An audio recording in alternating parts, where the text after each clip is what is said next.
Okay.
I think I'm there. It's okay. Okay. As noted above, the court determining whether it has jurisdiction or not, it is right that it must consider the enabling law vesting it with jurisdiction in light of the relief sought by the claimant. And I refer myself to Silva versus INEC and others citations supplied. In the instant case, after listening to the submissions of counsels and after gleaning at the provisions of Section 254C of the Constitution as amended in its entirety, I hereby decide to produce Section 254C1A, among others, and it provides thus, in quote, notwithstanding the provisions of Section 251, 257, 272, and anything contained in this Constitution, and in addition to such other jurisdiction as may be conferred upon it by an act of the National Assembly, the National Industrial Court shall have and exercise its jurisdiction to the exclusion of any other court in civil causes and matters, A, relating to or connected with any labor, employment, trade union, industrial relation, and matters arising from workplace, the condition of service, including health,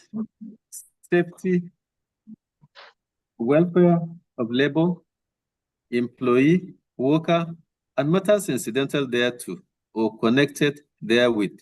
End of quote. On the other hand, the claimant's reliefs sought against the defendant jointly and severally in this suit are found in paragraphs 25 of this of claimant's statement of facts. And the reliefs read thus. I just reproduced the reliefs from A to B, the first part. These are the substantive claims of the claimant before this court against the defendants jointly and severally. And from the reliefs, one can vividly see that the reliefs are basically declaratory in nature and strictly relates to industrial relations. The other reliefs that specifically relates to the first to fifth defendants are those. I also reproduce those other reliefs that relates to the first to fifth defendants as captured on the statement of claim or statement of facts. As can be seen above, The reliefs relating to the first to fifth defendants are consequential orders that depend on the success or otherwise of the declaratory reliefs against the defendants jointly. A close look at the reliefs in light of the provisions of Section 254C1, it goes to show that the claims as endorsed on the statement of fact are employment and industrial relation matters and therefore falls within the jurisdiction of this court. Being mindful that courts are creations of statutes as noted earlier. In the instant case, it is from the Constitution that this court derives its jurisdiction. The Constitution, as seen in Section 254C of the jurisdiction of this court, and so the court cannot go outside these provisions to exercise its jurisdiction. Let me reiterate that the argument of counsel to the first to fifth defendants is not new, as this area of law appears to be unsettled if the jurisprudence of this court is anything to go by. At the onset, there appears to be little or no problem when the issues at stake has to do with injury in the workplace, given that Section 254C1A and B confers jurisdiction of this court over disputes relating to safety in workplace and under the Employees Compensation Act. So, as can be seen from decided cases, the jurisdiction of this court over injuries in the workplace is settled and is not an issue at all. I refer myself to the case of Okunzua versus Nigerian National Petroleum Corporation and another citation supplied. The problem, however, is with the torts, especially of assault, battery, false imprisonment, defamation, malicious prosecution, conversion, detainer, etc., which may occur in the workplace. Let us take a voyage into some of the decided cases in this regard. In the case of UBA and others versus Oladejo, citation supplied, for instance, the Court of Appeal held that the jurisdiction of this court does not extend to criminal matters or tort, or to malicious prosecution, assault, detainer, or liability in tort. From this decision, it became even more disturbing for the court to make a sweeping statement that the jurisdiction of this court does not extend to criminal matters. Section 254C sub 5 of the 1999 Constitution clearly provides that this court has jurisdiction over criminal causes and matters arising from any cause or matter of which jurisdiction is conferred on this court by Section 254C or any other act or law. On this, the law seems to be speaking for itself in answer to the holding of the court under reference above. Also, in the case of Eric AVV Baru versus Polaris Bank Limited citation supplied, the question whether this court could assume jurisdiction over claims in defamation came to the fore. Honorable Justice B.B. Kanye, Honorable President of the court of this court, took time to highlight the contrasting positions of the Court of Appeal decisions on the issue, as with other heads of liability in tort, and how these contrasting positions have affected adjudication at this level of this court, forcing this court to oscillate from one changed decision of the Court of Appeal to another, and instances are abound. In the case of Mr. Olufashian versus First Bank of Nigeria Capital Limited, FBN Capital Limited, unreported, citation supplied, the judgment of which was delivered on the 18th of June 2019, and the case of Lucia Balonwu versus Voluntary Services Overseas International, citation supplied. This court had held that it had jurisdiction over tort of defamation arising out of workplace. This position was arrived at after relying on the decision of the Court of Appeal in the case of Medical and Health Workers Union of Nigeria versus Dr. Alfred Ihiaga, citation supplied, where the Court of Appeal held that the National Industrial Court has jurisdiction over defamation arising from the workplace, given the matters incidental thereto or connected there with phrase used in Section 254C1 of the 1999 Constitution. However, in the case of EcoBank Nigeria Limited versus Idris, the Court of Appeal held that this court does not have jurisdiction over defamation. This was followed by the cases of Adeni Olushola versus Adolphus Yakubu, citation supplied, and others, which all held that the National Industrial Code does not have jurisdiction over tort or malicious prosecution. The sad part in all of this, I humbly find, is that each time the Court of Appeal made a holding, hardly is it that previous decisions on the matter are referred to and considered. The rule as to following the most recent The most recent case is one that legitimizes per incuriam decisions. A decision is per incuriam when it was done without regard to existing law. I refer myself to the case of Ungo versus Monye citation supplied. A subsequent decision that did not consider a previous decision means that the subsequent decision was given per incuriam. This rule that the most recent decision is to be followed in the event of conflict has thus done is to validate an otherwise per incuriam decision, the subsequent decision which did not consider and overrule the previous decision. This means that we no longer can have per incuriam decisions in that regard. From the plenitude of the powers of this court, as can be seen from Section 254C1 of the Constitution, it is crystal clear that the National Industrial Court had the jurisdiction, indeed exclusive one, to adjudicate the relief sought by claimant as is manifestly seen and endorsed in the general form of complaint and claimant's statement of facts. Indeed, the constitutional endowment of power bestowed lavishly upon this court for good reasons makes it abundantly clear quarterly that notwithstanding the provisions of Section 251, 257, and 272 of the Constitution, it shall exercise the powers enumerated in the Constitution. It should be noted that the provisions of Section 251, 257, 272 relate to the jurisdictions of the Federal High Court, the Federal Capital Territory High Court, and the State High Court, respectively. This therefore means that the National Industrial Court has the exclusive jurisdiction over those genre or species of matters outlined in Section 254C, notwithstanding the parties involved as donated to the Federal High Court or the High Courts of the Federal Capital Territory or State High Court. In the case of NUT Niger State versus Coast of Niger State, the court held, given a similar scenario as follows. Section 254C, in quote, Section 254C of the 1999 Constitution as amended by the Third Alteration Act of 2010 expanded the jurisdiction of the National Industrial Court by vesting it with exclusive jurisdiction over all labor and employment matters.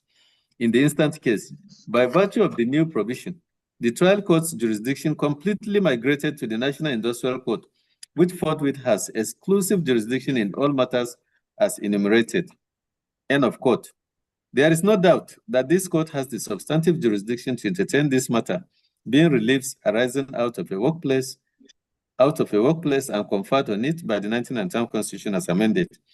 It follows, therefore, that the issues raised by first to fifth defendant, that the claim of the claimant borders on tort of defamation, cannot be seen or substantiated from the processes before me.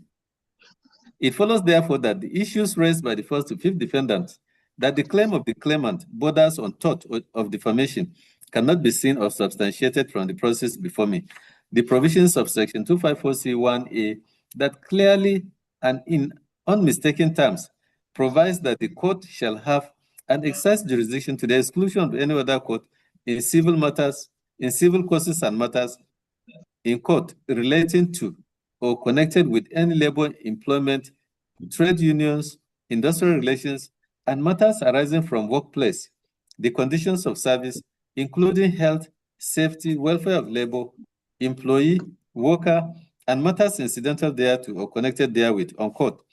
It is a historical fact that this court is a specialized court created and given jurisdiction over issues relating to labor, trade unions, employment, industrial relations, matters arising from the workplace, and matters incidental thereto. The court was in concept created to deal with employer-employee relationships and all matters incidental thereto. I refer myself also to the case of Skybank versus EU citation supplied. It is pertinent to state that it cannot be confuted that this court has jurisdiction to entertain causes of matters which arise in the course of an employment relationship, even when occasioned by tort of negligence. But the determinant of whether jurisdiction is imbued is a factor of the existence of an employment relationship between the parties. Bearing in mind the historical antecedent of the establishment of this court, it seems to me that the exclusive jurisdiction conferred on this court by Section 254C(1) is in respect of civil causes and matters where an employment relationship exists. The hope on which the entire provision revolves is the existence of an employment relationship, irrespective of whether the cause of action relates to or is connected with any labor, trade union, or industrial relation matters, and matters incidental thereto and connected therewith. The submission of learned counsel in this regard is far from what is seen and endorsed on the processes filed by the claimant. Perhaps counsel to the first to fifth defendant seems to be hallucinating and thereby creating a claim for the claimant that does not exist in the eyes of the law. On this ground, I find the contention of the first to fifth defendants on the first issue as untenable and is hereby discountenanced.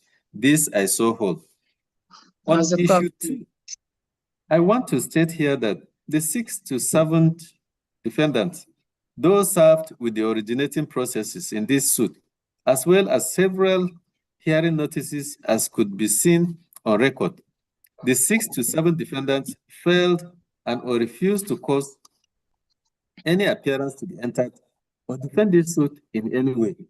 The law is trite that where a party fails to defend a case, he is deemed to have admitted liability, or in the alternative, the claim against him would be regarded as unchallenged or uncontroverted.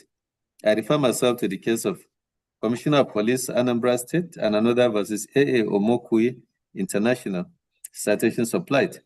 Having noted that this suit is undefended against the 6 to 7 defendants, I, however, hold the view that this does not mean that the claimant is entitled to a favorable verdict against the 6 and 7 defendants. The fact that the 6 and 7 defendants did not enter appearance or filed any defense does not absolve the claimant from proving his case to the satisfaction of this court, given the minimal evidence rule. The rule is that a claimant cannot assume that he is entitled to automatic judgment just because the other party did not adduce evidence before the trial court. Where a defendant's failure to file a defense appear in court or cross-examine the claimant's witness, which results in claimant's evidence being unchallenged, uncontradicted, and deemed admitted, the court will accept that evidence as establishing the fact, except it is manifestly incredible, unreliable, or contrary to law. I refer myself to the case of Attorney General of Osun State versus Nigerian Labour Congress, citation supplied. I find, therefore, that in this suit, the claimant has to discharge the burden of proof on him to the satisfaction of this court against the 6th and 7th defendants. Now, coming to the main issue, the general rule in civil causes is that burden of proof rests on the party who substantially asserts the affirmative of the issue. Therefore, it is said that the onus of proof shift from claimant to defendant and vice versa from time to time as the case progresses. It means no more than the burden of proof may shift depending on how the scale of justice preponderates. However, subject to the scale of justice preponderating, the burden of proof rests squarely on the party who will fail if no evidence at all, or no more evidence as the case may be, while given on either side. I refer myself to the case of Iro Agbara versus Ofumadu, citation supplied. Putting it differently, the initial burden of proof in a civil claim lies on the claimant, after which it shifts to the defendant to present evidence to controvert same, failing which what the claimant placed before the court will hold sway. I refer myself to the case of Ezimba versus Ebinemi, citation supplied. Having taken note of the fact that the reliefs or claims of claimant as captured in the complaint and statement of facts are in the main declaratory, the law, in situations as this, places a legal and evidential burden on claimant to establish his claim by preponderance of evidence on the balance of probabilities, as the other relief sought are invariably predicated on the success of the main declaratory reliefs. I must say that It really needs no further emphasis that the burden of proof on the claimant in establishing declaratory reliefs to the satisfaction of the court is quite heavy, in the sense that such declaratory reliefs are not granted as a matter of course, or even on the admission of the defendants, where the claimant fails to establish his entitlement to the declaration by his own evidence. In the case of Adamu vs. Nigerian Air Force and another, the Apex Court was unequivocal when it clearly held as follows in court. It needs to be brought to the fore that the declaratory reliefs are not granted based on the lack of credible evidence by the defense, but on the convincing, satisfactory, and credible evidence by the claimant, assuming that the respondent's evidence was not satisfactory enough. That is not a pointer that the declaratory reliefs should be granted. End of quote. It therefore follows that in the case at hand, the burden of proof rests squarely on the claimant as the one who desires this court to give declaratory judgment as to his legal right in line with the provisions of Section 131, 133, and 134 of the Evidence Act of 2011. Thus, it is the burden expected from the claimant to discharge to entitle him to judgment in this case. I need also to make the point that in light of the heavy weather made by counsel to the first to fifth defendants, that the claimant, not being not presently an employee of the first defendant, cannot make a case before this court, talk less of invoking the jurisdiction of this court. For the avoidance of doubt, it is tried that labor relations and labor rights inure at three levels. One, pre-employment rights, that is those rights that arise prior to the start of an employment. For example, rights inuring to job applicants. Two, employment rights, that is rights arising during the pendency of an employment. And three, post-employment rights, that is rights inuring at the end of an employment. I refer myself to the case of Mr. Ahmed Ishola Akande versus Lilygate Nigeria Limited citation supplied. This position of the law has been reaffirmed by the Court of Appeal in the case of First Bank Nigeria Limited versus Nemeka Emenike citation supplied, where the court held us in court the three levels in respect of employment upon which certain rights inure are pre-employment rights, rights that inure to the job, employment rights which arise during the pendency of the employment rights, and the post-employment rights. End of quote. It is not in dispute that the claimant is now working with Nnamdi Azikiwe University, Oka, and from the facts presented by the claimant, at the point in time, he was an employee of the first defendant. It follows, therefore, that if the facts are anything to go by, the relationship that inure between the claimant and the first defendant, based on the facts in the statement of facts, is a post-employment relationship which entitles claimant to come to this court.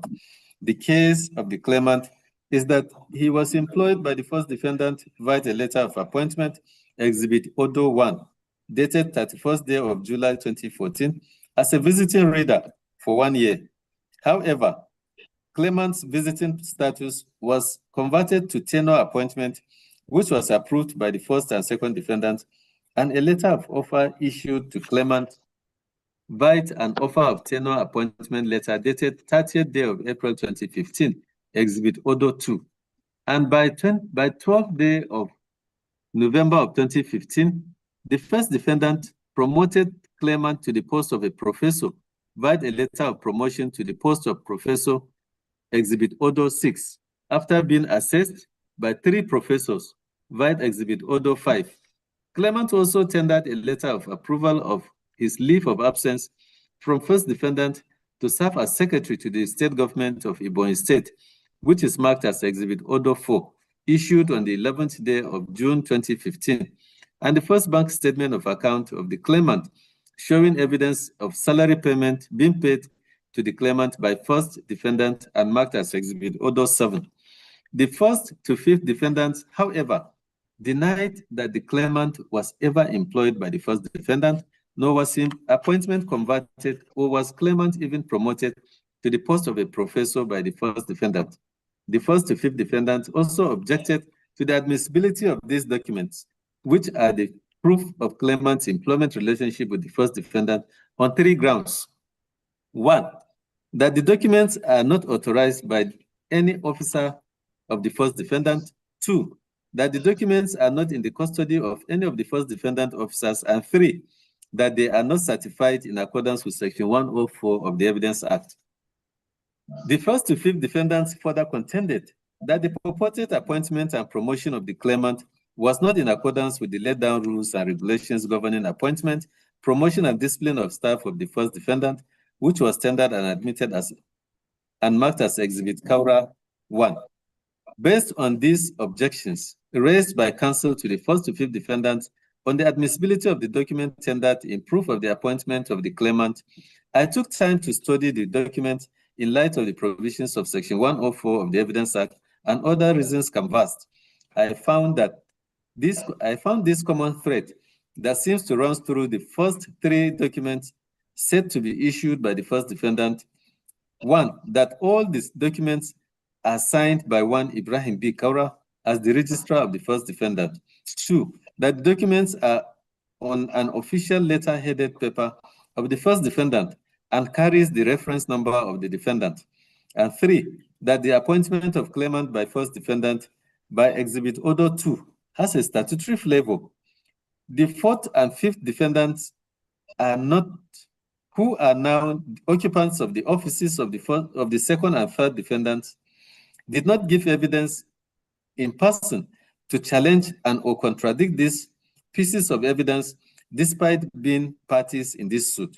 The 1st to 5th defendants never denied the fact that the signatory to the letters who gave evidence as claimant witness number 3 was never the registrar and secretary to the governing council of the 1st and 2nd defendants at the time of issuance of the appointments and promotion letters, nor any evidence led or tendered claiming that claimant was never a staff of the 1st defendant outside the bare denial.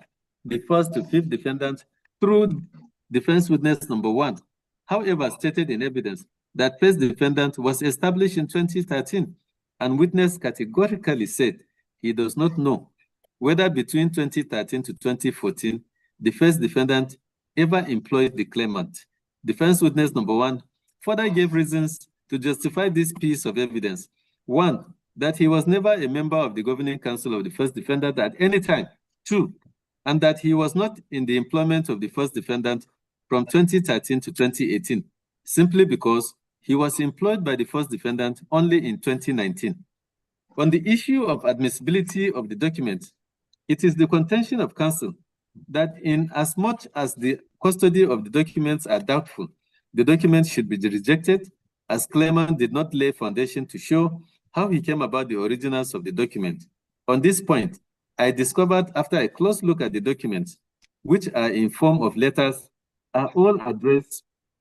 The letters are all addressed to the claimant personally. It follows, therefore, that the issue of custody does not arise at this point once the documents are relevant. The documents haven't been issued by the 1st defendant and addressed to the claimant.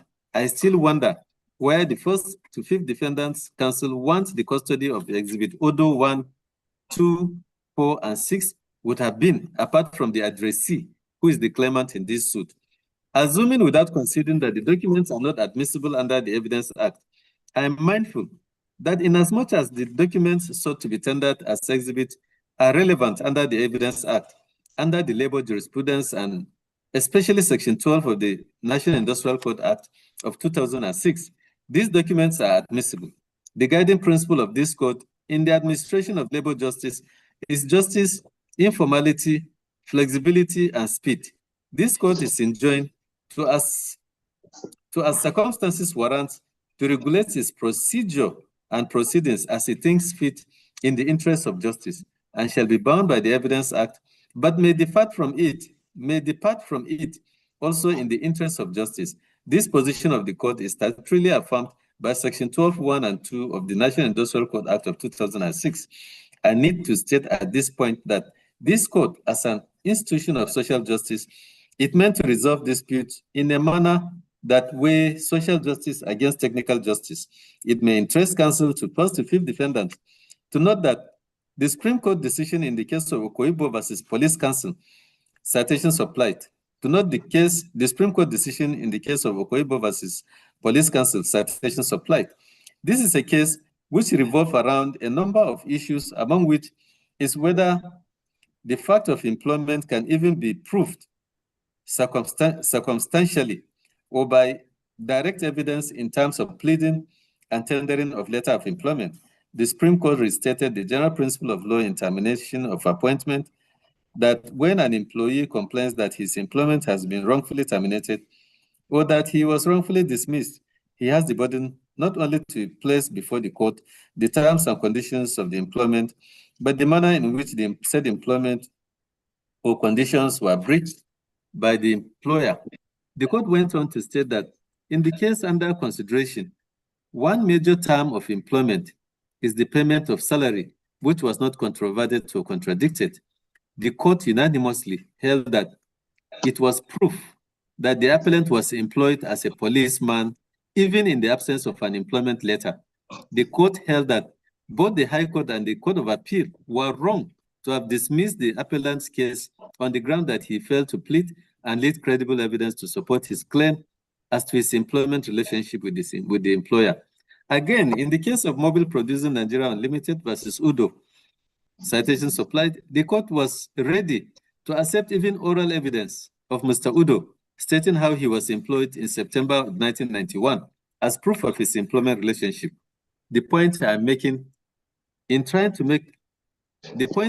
to make is that by Exhibit Udo 1, 2, 4, 6, and 7, it is enough to establish the existence of an employment relationship. Notwithstanding the objection on the preponderance of evidence, the claimant, to my mind, has succinctly discharged the burden of proof on him in establishing his employment relationship with the first defendant. On this score, I therefore discountenance the objection raised by counsel to the first to fifth defendants and find that the documents are relevant and are hereby admitted as exhibits. First to fifth defendants also argued that claimant was not employed and promoted in accordance with the approved regulations governing the terms and conditions of service of the first defendant. Learned counsel to the first to fifth defendants contended in paragraph 4.9 of his final written address that the first defendant stands on the pillar of its act and terms and conditions of service of his staff for the operation of his administrative and academic activities, particularly the appointment of his staff. He equally contended that the condition of service of the first defendant is binding on all his staff and persons who desire to join the service of the first defendant. As noted earlier, in light of the evidence presented, the burden is on the first to fifth defendant to establish that the wrong procedure was followed or no procedure at all was followed for the appointment and promotion of the claimant. Going by Exhibit Udo 1, claimant was employed in 2014. The evidence of claimant witness number 3, who was the registrar and secretary to counsel of the first defendant, stated that Exhibit Kaura 1, the condition of service, was approved by the governing council only on the 15th day of December of 2017 at the 9th governing council meeting. Claimant witness number 3 did lead evidence to the effect that the first defendant was established in 2013 and that claimant was promoted through a waiver granted by first defendant's governing council as shown in the minutes of meeting tendered as exhibit before this court. And the justification for this act of the council was that first defendant, being a new institution, would have his courses re-accredited. Claimant witness number 3 further stated that during the period of claimant's appointment in 2014, there was no academic activities in the first defendant, as the academic calendar only commenced in February and March of 2015. And during this time, claimant's documents were already being assessed for his professorship.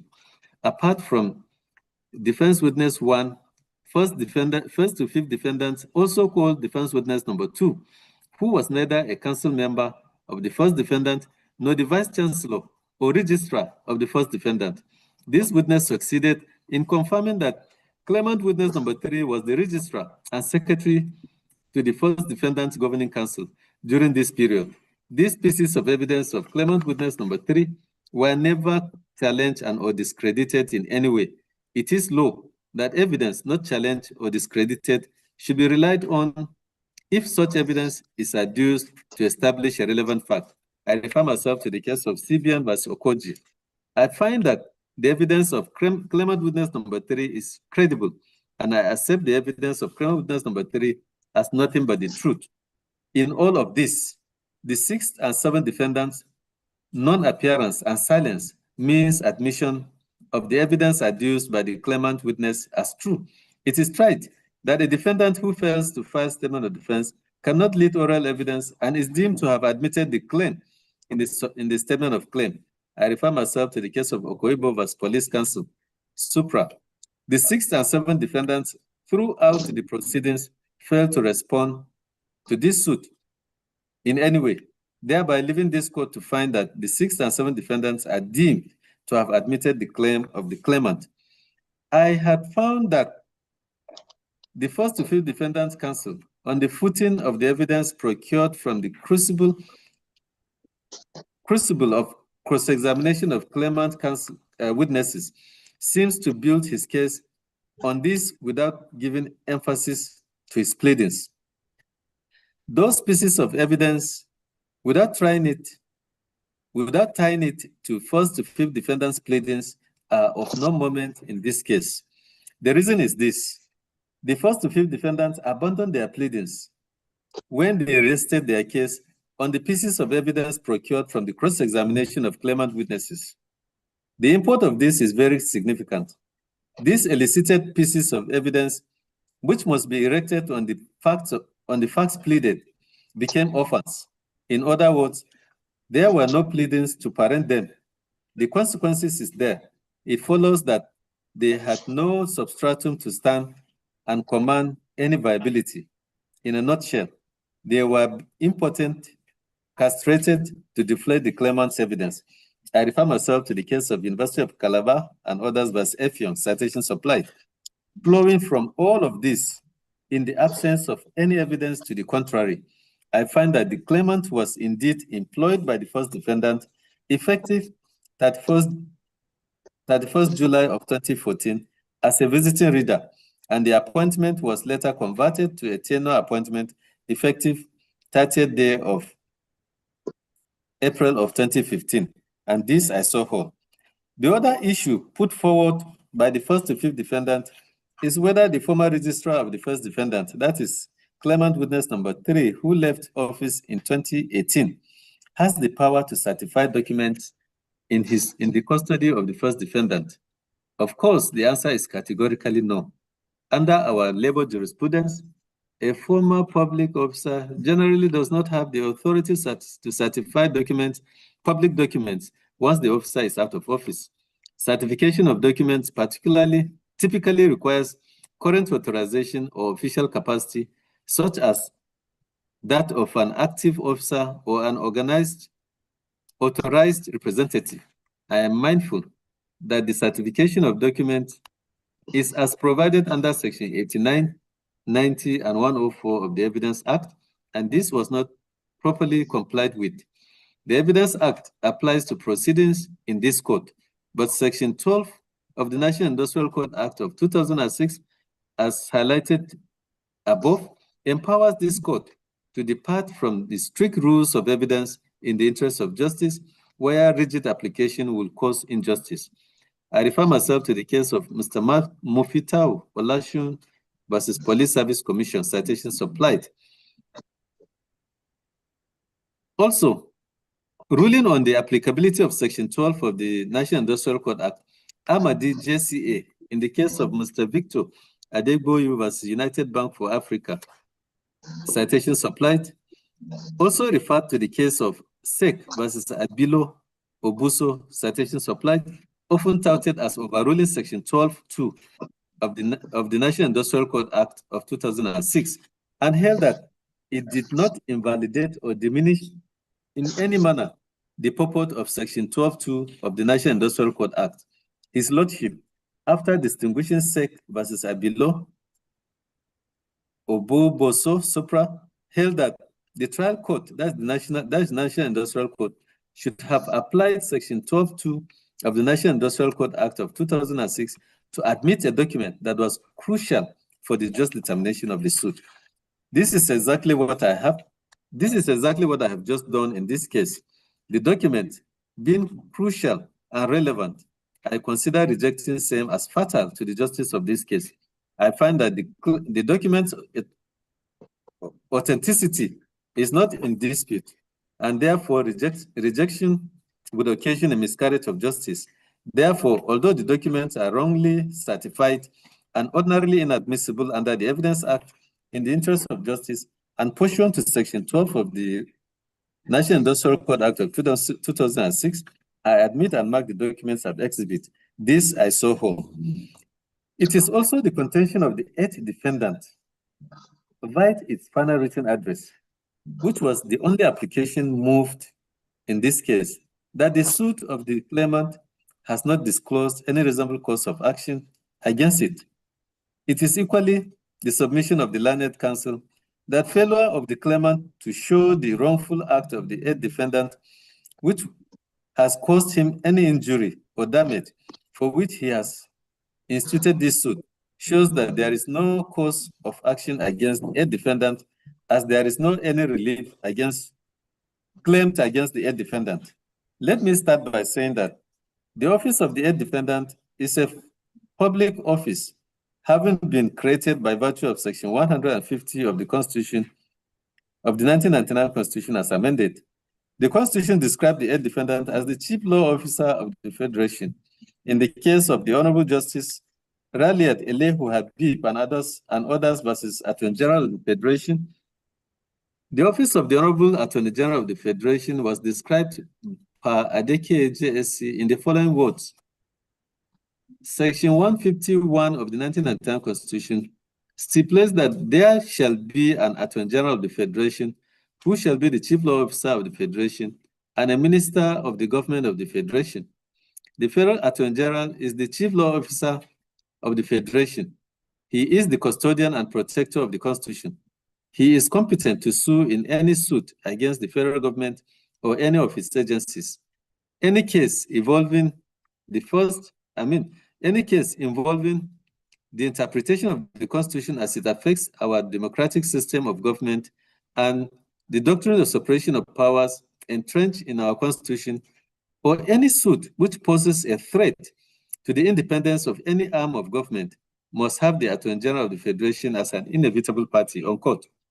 In the case of Green versus Green, the Supreme Court defined necessary parties as, in quote, necessary parties are those who are not only interested in the subject matter of the proceeding, but also whom in their absence, the proceedings would not be fairly dealt with, end of quote.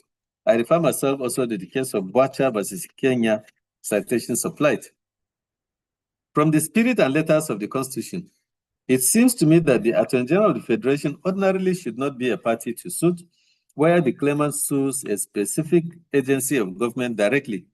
This stems from the fact that agencies of government, being juristic persons, are capable of suing and being sued in their names as is provided in their Establishment Act. The Attorney General of the Federation, however, may be sued or joined as a proper party where the reliefs involve a federal government policy.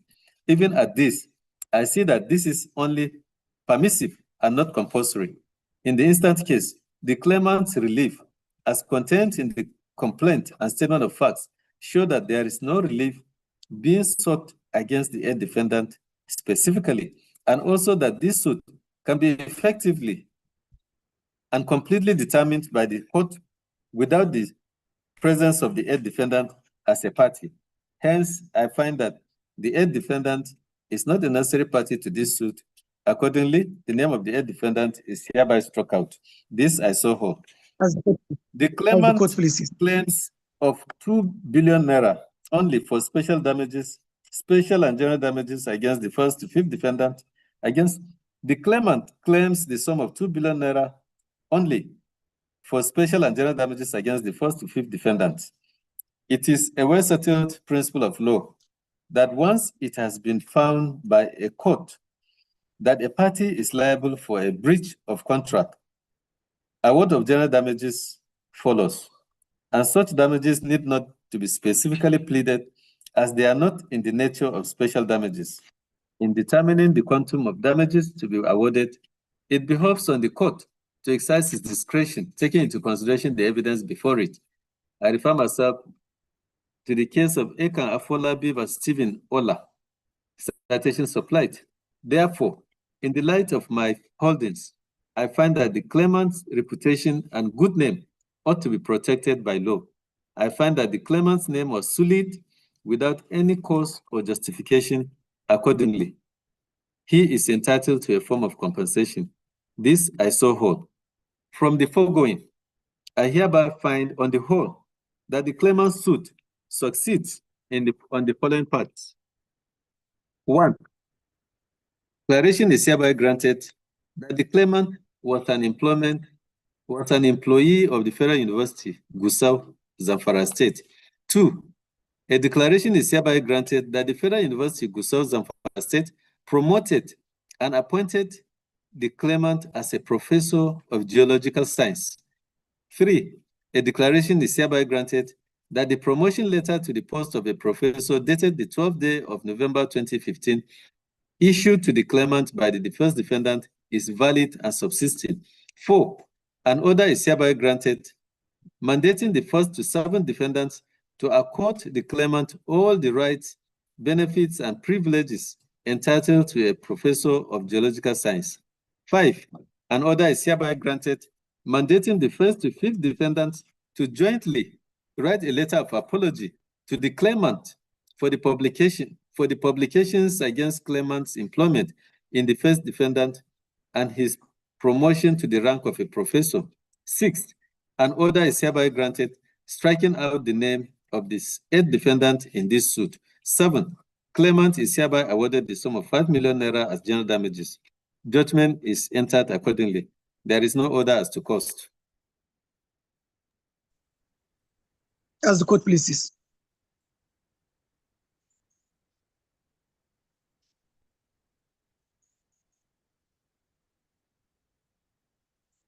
Yes.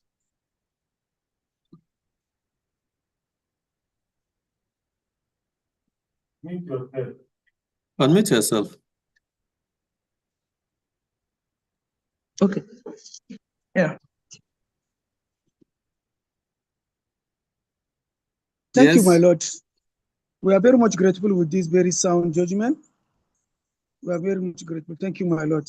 At court pleases. Who is talking? Is it Umar? Abubakar Umar? It's Abubakar Nuhu, Council of the 8th Defendant. Yes, okay. Thank you, my lord. Okay.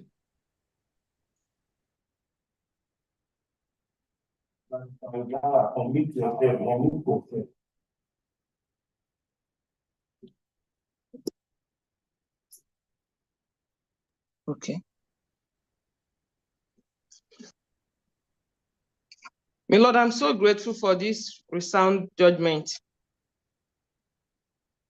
Well thought out and delivered.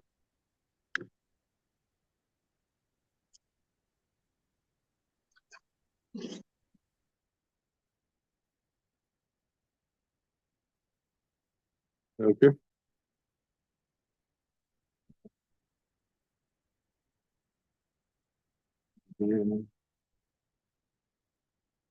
Mr. Ali?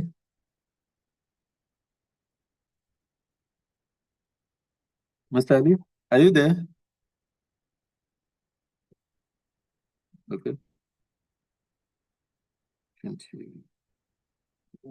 Other than to say as the court pleases. Thank you.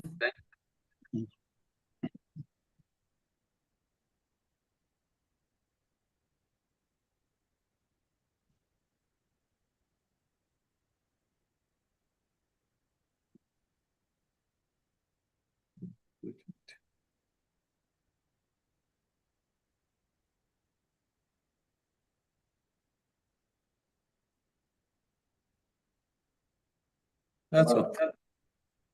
For the next case. Permission to sign out, my lord.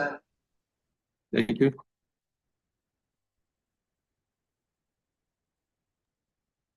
Permission to go out, my lord. Thank you, my lord.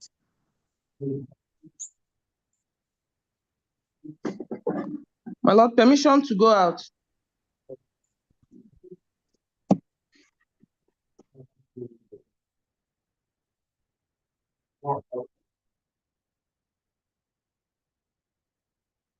Yes.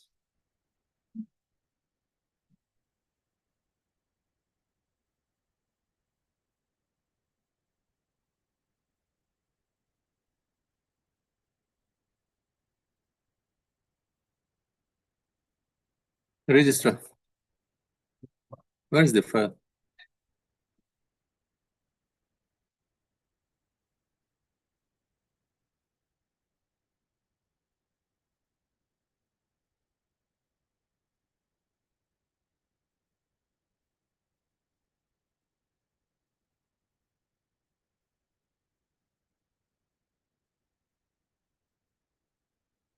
Parties absent?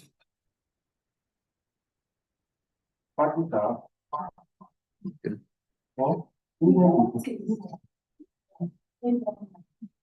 So Clement is in court? Yes, he's in court, yes.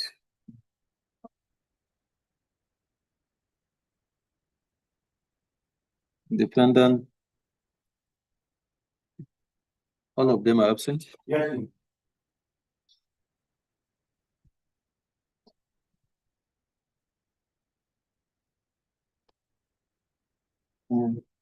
Character?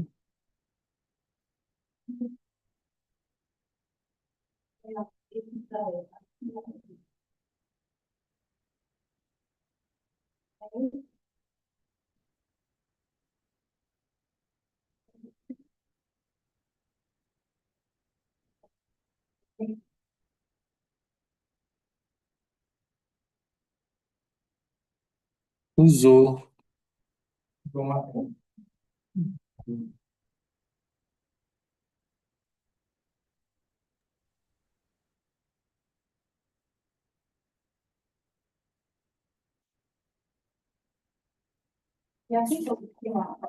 Yes, what's the spelling of your name? E-N. Okay. Okay.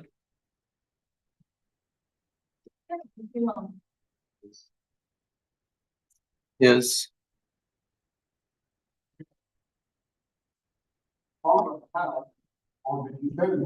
Yes.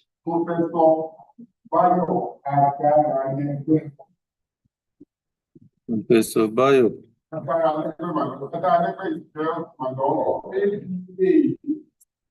R-A-L-E-G-B-E.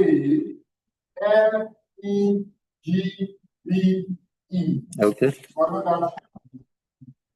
My latest call F. Salawi. MS Salawi.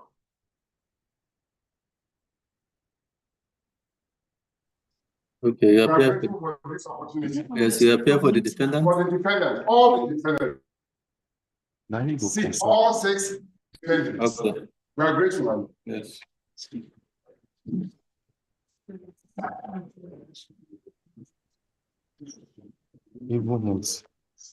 Yes, Counsel. My lord, if I'm not mistaken, we still have the matter is stated to be prepared. Pardon? The matter is stated today for hearing, but if I am not mistaken, we have some house cleaning keeping applications.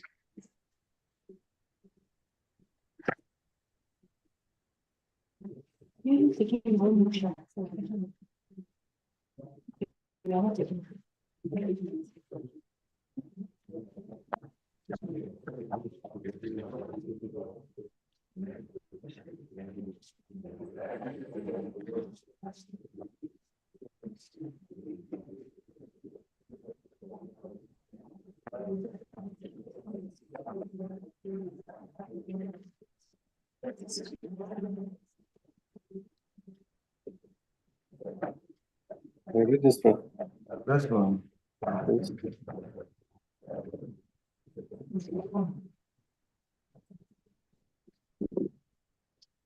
There's a page that is missing. There is a page that is missing here. You mean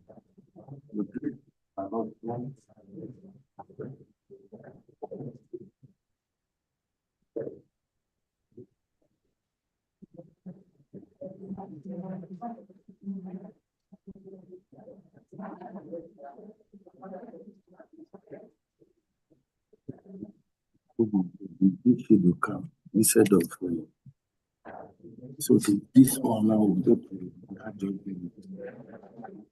This is where it is missing. This is the continuation of this. okay, just like this. This one is the judgment of my Lord deliver. Oh, you made a mistake. Oh, yeah. It's okay. So the case was adjourned today for... Yes, the case was adjourned today for hearing. Yes, my lord. Yeah, so what are you saying? We have a housekeeping motion before my lord. If we could be allowed to quickly take the motion, Lord.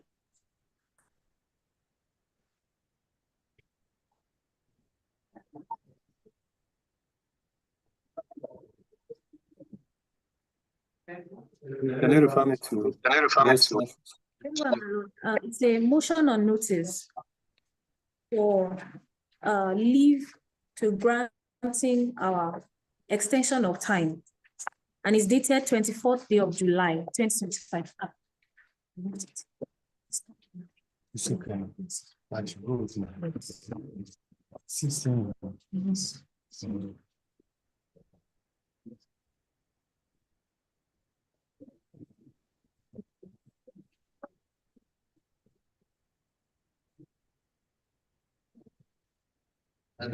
Legbe. Yes, have you been served with the motion? Yeah, Okay.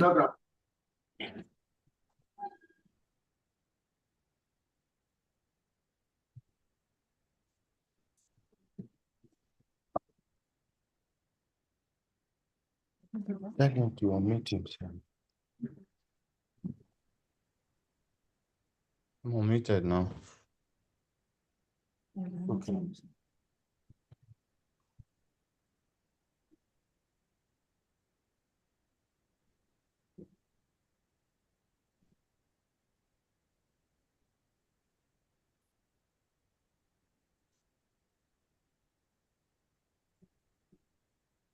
Akini, Yes, my lord. yes, can you proceed?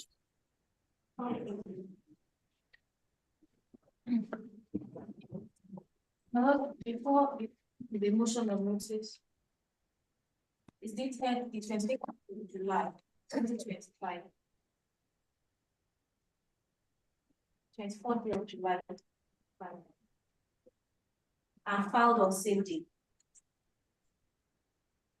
It is brought also onto the relevant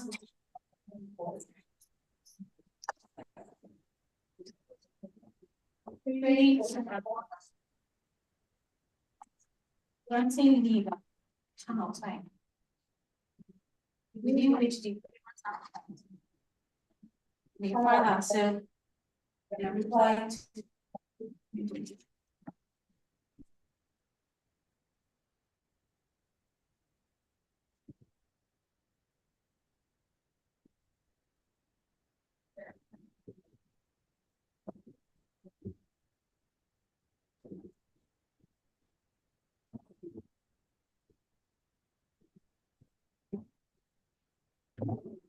and also another for filed as properly filed at the appropriate filing fee having been paid.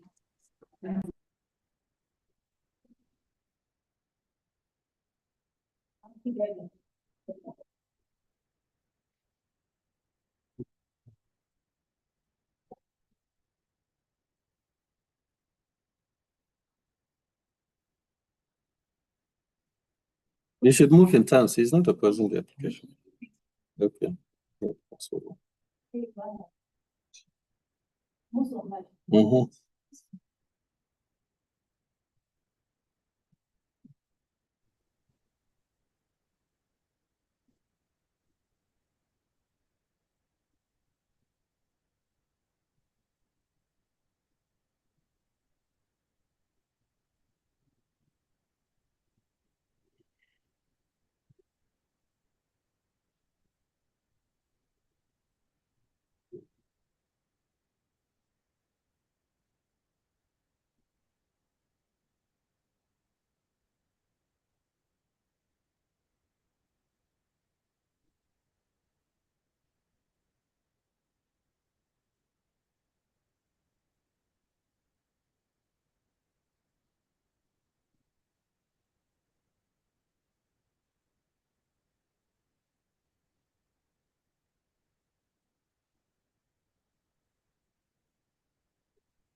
Yes, having had counsel while moving the motion dated and filed on the 24th day of July 2025, seeking to regularize the filing of claimant's reply to statement of defense.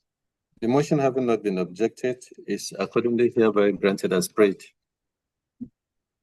Yeah.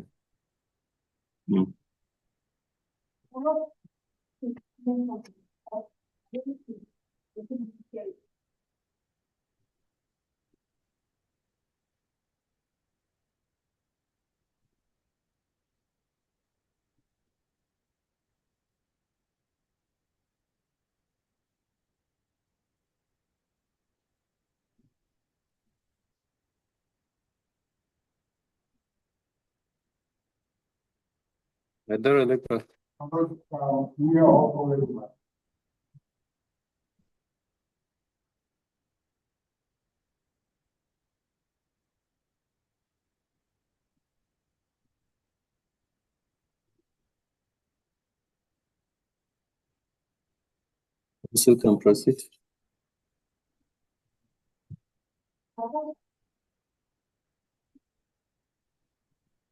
Pardon? Okay, okay. Registrar. The witness is online, right? Yes.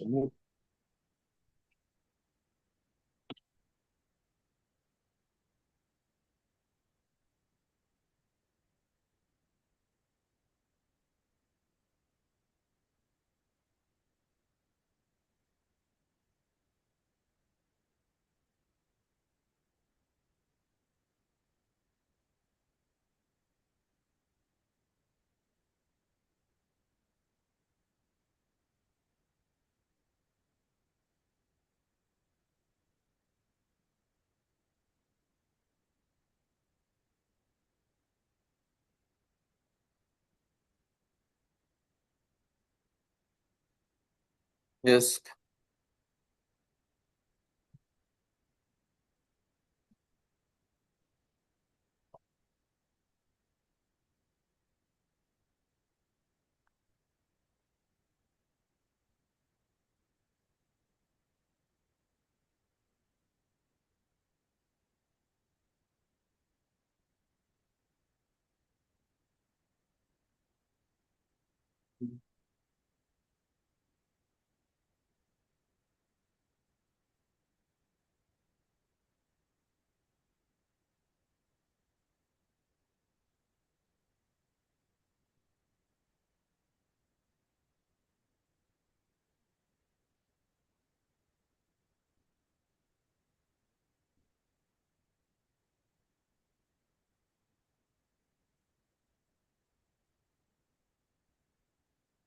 Yes, can you administer the oath?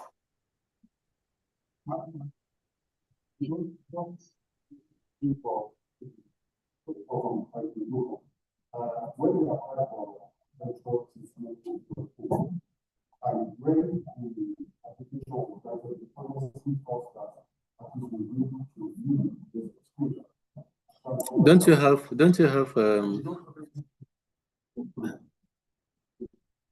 usually what we do is we share the code so that anybody, even, I mean, it goes even beyond just the parties. It's the entire world. You can join and registrar, why didn't you send the code to them?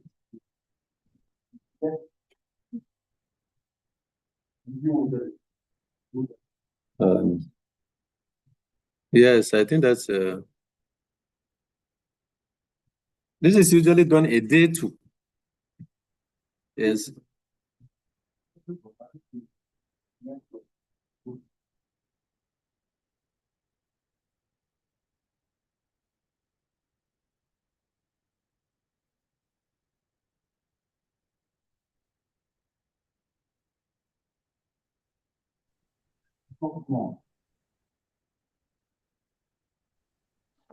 Witness.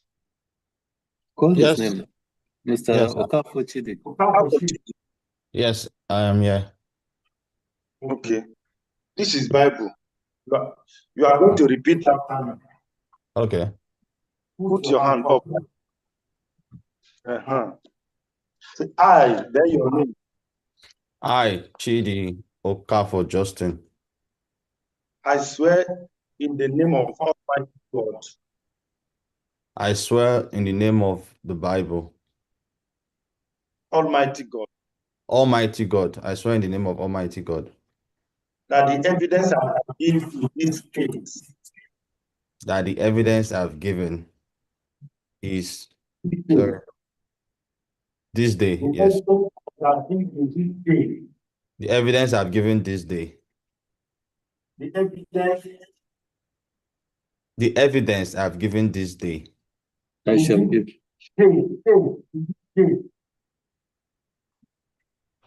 sorry, can you come again? I didn't hear that part. the evidence I shall give in this case. Oh, the evidence I shall give to this date. Yes. Go to me, sir. The evidence I shall give in this case. The evidence I shall give in this date. Case. States.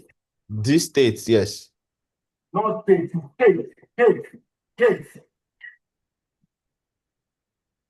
States.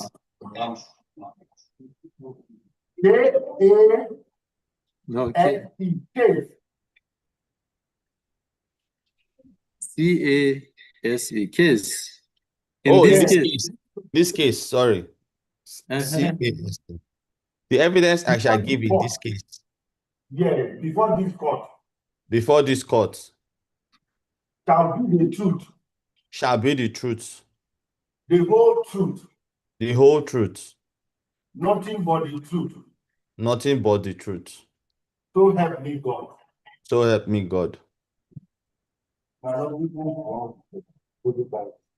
Yes, Mr. Daralegbe, are you online? Oh, you're online now. Okay. Now bring your hand down now. I will speak to your lawyer.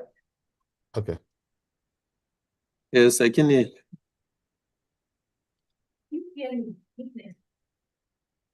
I can hear you very faintly. If you can speak closer to the mic, it will be better. Tell the court your name, your address, and what you do for a living. Okay, my name is Okafor Chidi Justin. My address is 19 Adekoya Street, Apapa, Lagos. I am currently a student of the University of Toronto. Sorry, he said his address is what? 19 Adekoya Street, Apapa. Okay, 19 Adekoya Street. Apapa, Lagos.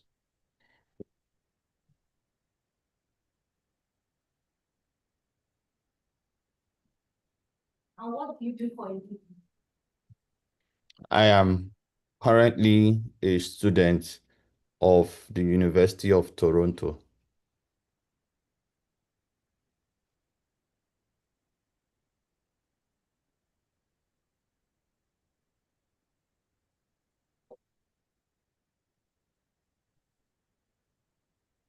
Yes.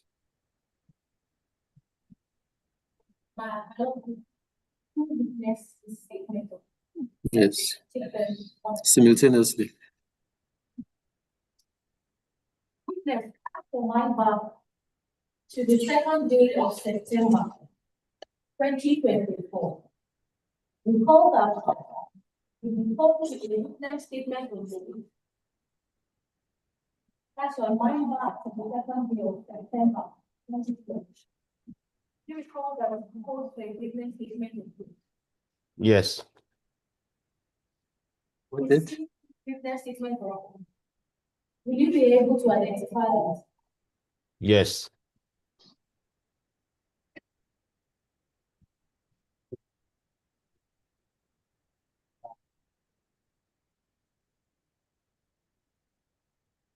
How will you identify it? It has my passport, my name, and my signature.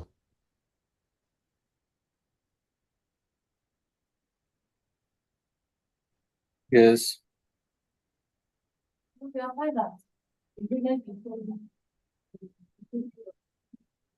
Okay. Can he see it?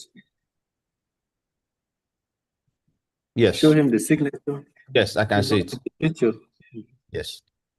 Then the signature. Yes, that's my picture. The signature.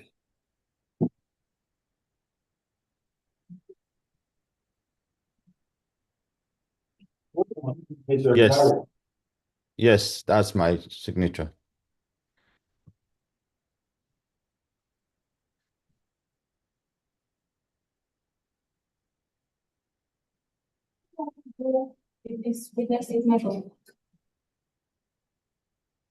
I want to adopt the witness statement of oaths as my evidence.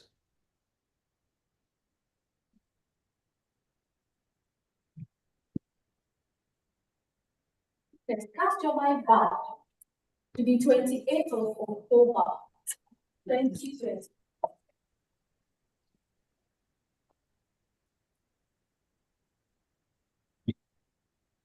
28th day of October, 2020. You recall that an additional witness statement of oath. Yes, I do. If you see this additional witness statement of oath, will you be able to identify them? Yes, I will. How will you identify? It has my passport, my name, and my signature.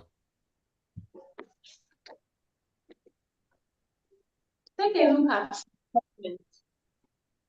Yes, that's my picture.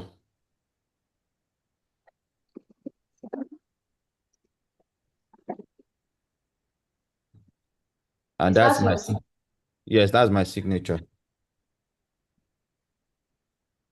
What do you want to do with this? What do you want? I want to adopt the witness statement on oaths as my evidence.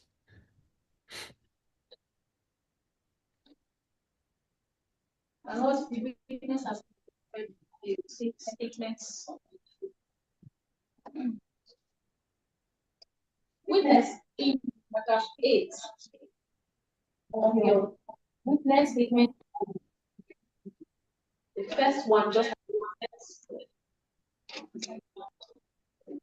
you made reference to the letter of employment and promotion. Your paragraph 8, you made reference to the letter of employment. Akini, let's do it this way. Did you file a list of documents? List of documents. Did you file any documents left? Yes, we filed a list of documents. You filed a list of documents. You front-loaded all the documents you want to tender? Yes, my lord. They are pleaded. And they are in the list of documents, except for the documents in the additional statement of it. The documents in the additional witness statement, are they not pleaded? So the point I'm trying to make is just Mr. Aderelepe. Yes, I thought since the documents are front-loaded, can you pencil out those ones you want to object and let us? I think it makes it easier. Yes. So you seek to tender those documents you front-loaded, right? Okay, Mr. Aderelepe, let me get you.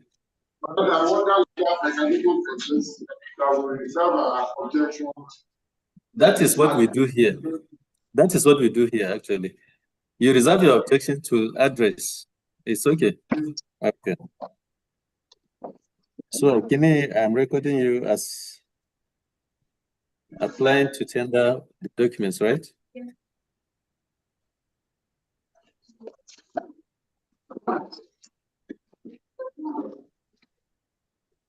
Did you mark the documents? Give us the markings you give to those documents so that we use it simultaneously. Let me do them out. I'll be tendering it together with Everything, just tender everything.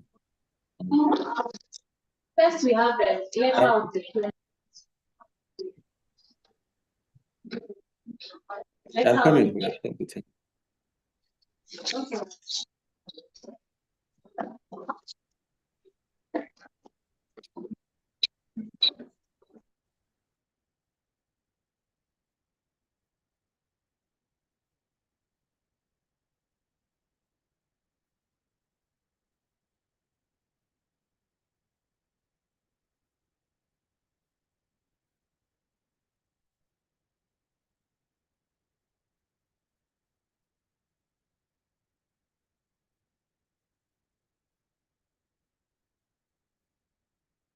Okay. I can see the listed documents as 1 to 13 in the list of documents. The additional. I understand. Okay. So let's take these ones first. What are the markings for these ones? Documents. Okay.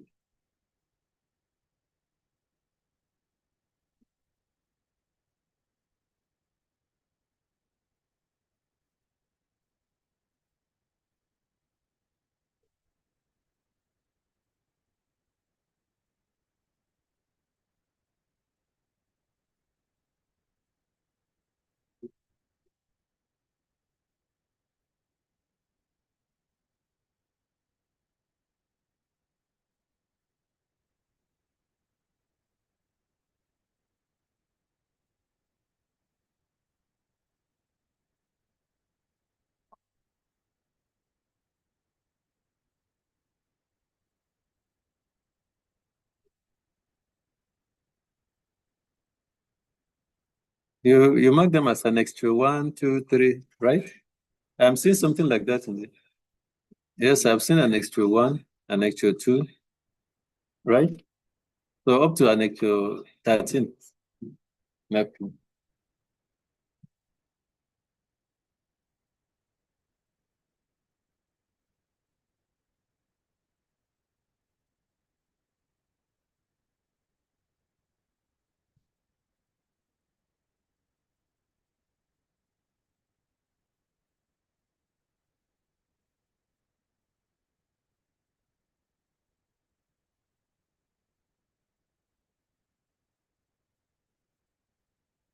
Well, the one in the additional witness statement.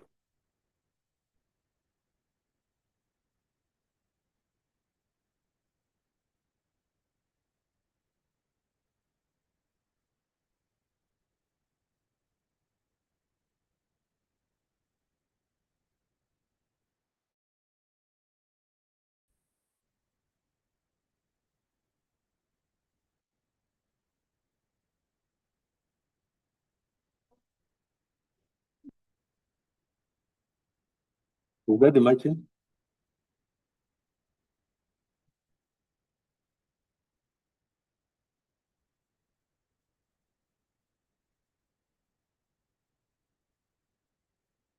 Okay, an extra 14.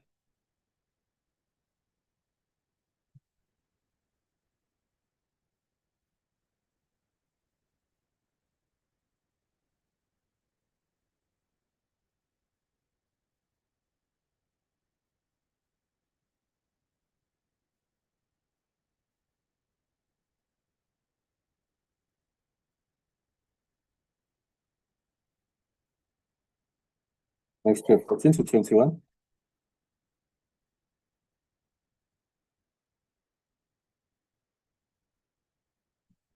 Okay.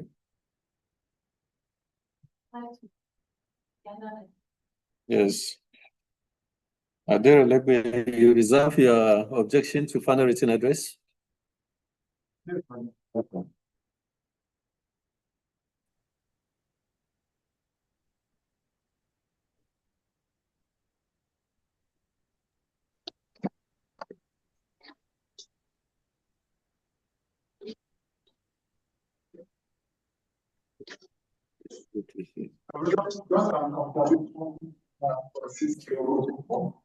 We have received concluded documents. Unfortunately, people in the concluded documents not identify the documents separately. We just see them across categories. I think it will be helpful to separate emails, for instance, by the dates, so that when we are referring to them and using them to cross-examine positions, nobody will be confused. Because what they just did was to dump all the documents to the maps without identifying which is which. And that would be a problem, except because specifically for instance, the emails, for instance, were not together. Okay, now let's get emails. I think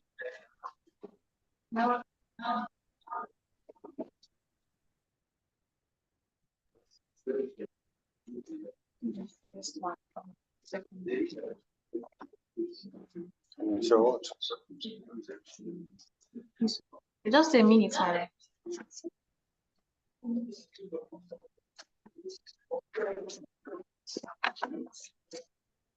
First, the annex documents. Well, for instance, if I am looking for assistance, there are list of documents. The list of documents is 29 August 2024. Letter of documents and promotion. Minnesota personality settlement. Not to be via email, notice. And those emails are quite. yes, what I'm saying is I did not together. Yes, my lord. The amount as what? What is the amount?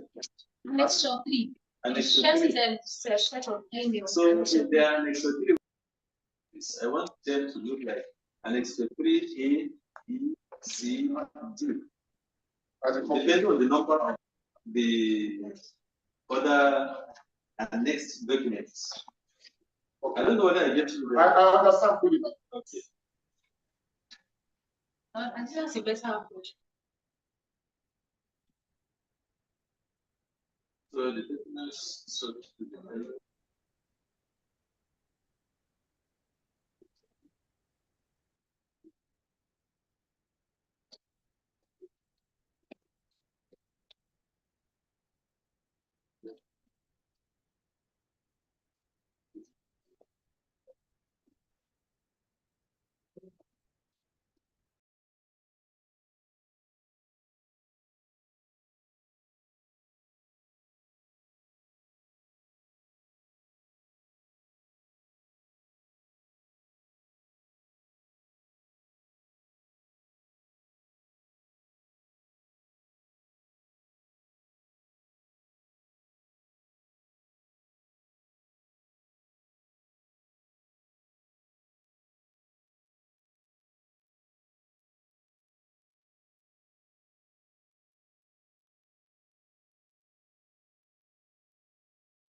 I think everyone is muted. I can't hear anyone.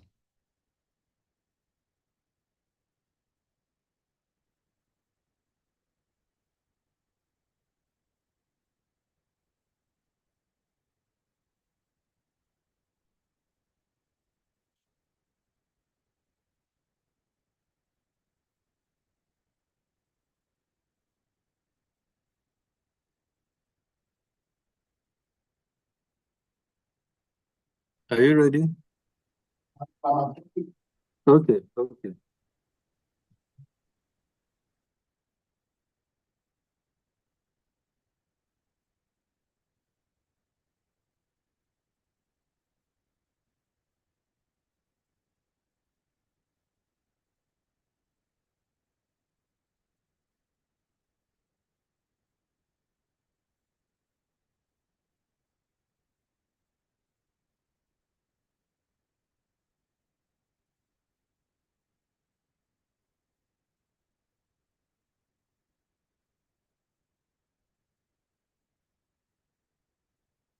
So I can't hear the person speaking with Xiaomi.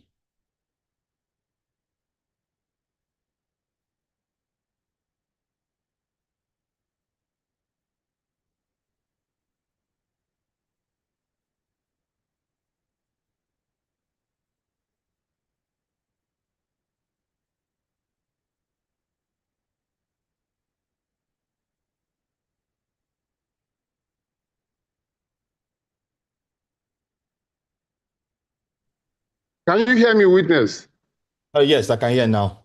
Okay, thank you very much. My name is Bayo Adalegba, and I have a number of questions for you, if that's okay. Okay, that's okay. Thank you. Can you confirm that the second to the sixth defendant work with the first defendant? Okay, the second to sixth defendant. Yes, they work with the first defendant. Yes, so they are originally staff of the parent company of the first defendant, but they work as managers. And, Thank you.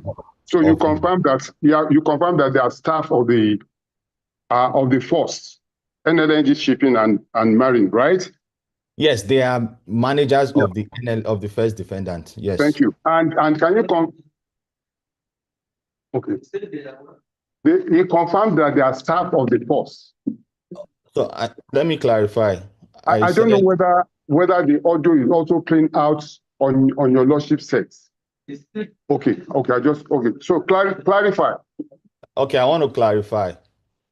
The second to sixth defendants, they are deployed to the first defendant as managers, but they are originally employees of the parent company of the first defendant. I understand that. Yeah, you have confirmed what I want. Okay. Can you also confirm that the second defendant is actually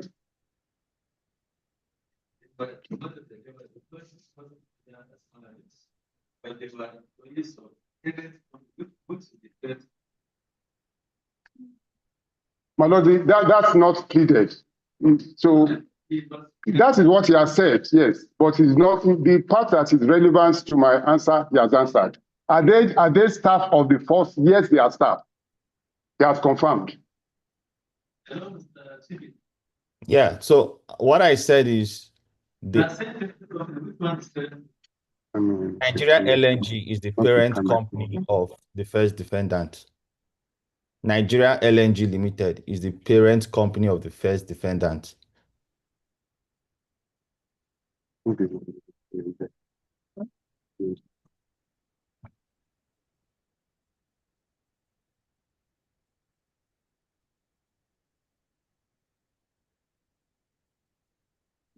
Yes.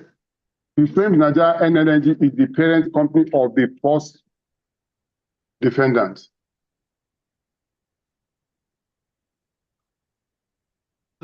I'm grateful, my lord. And can you confirm that the second defendant is the managing director of the first respondent? The second defendant is the managing director of the first defendant. Yes, the second defendant is the managing director. Thank you. Can you also confirm that the fourth defendant is the person that you reported to before your termination? That's That is Henry. what? Okay, yes, it was my direct manager. Thank you. The fourth defendant was his manager before he was terminated. He confirmed so.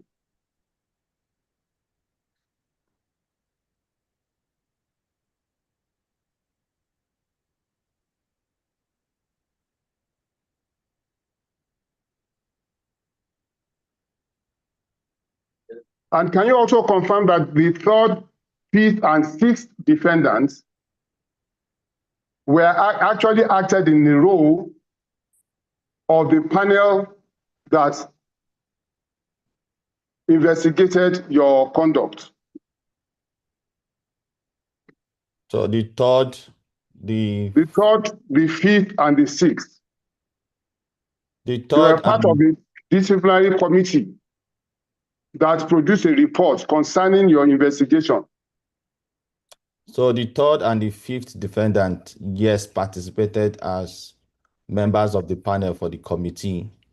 Okay. The sixth defendant was initially brought in as management observer, but following my objection, he was asked to recuse himself. He says that he confirms that the third and the fifth were on the panel.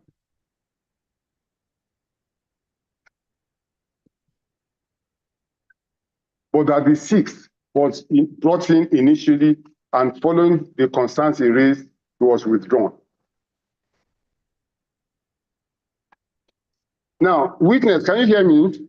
Yes, I can hear you. So that the second, the third, the fourth, the fifth, the sixth, you are suing them along with the first because of their role in your termination.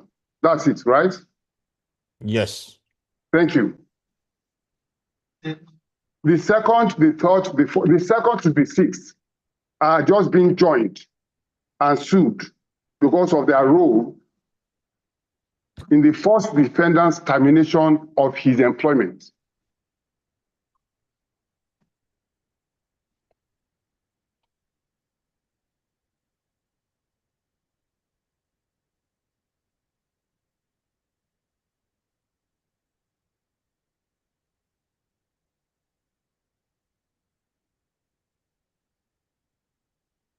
Okay, witness, you have mentioned Nigeria LNG, is that correct?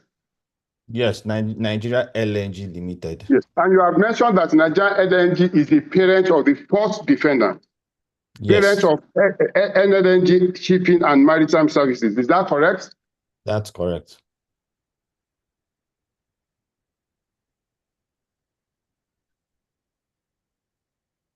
Can you also confirm that you in fact sued Nigeria LNG? Nigeria LNG? Yes, you sued Nigeria LNG separately. There is a separate suit against Nigeria LNG that in substance is not the same with this current. No. We'll get to that. So you confirm that you sued Nigeria LNG, right? Yes. Thank you.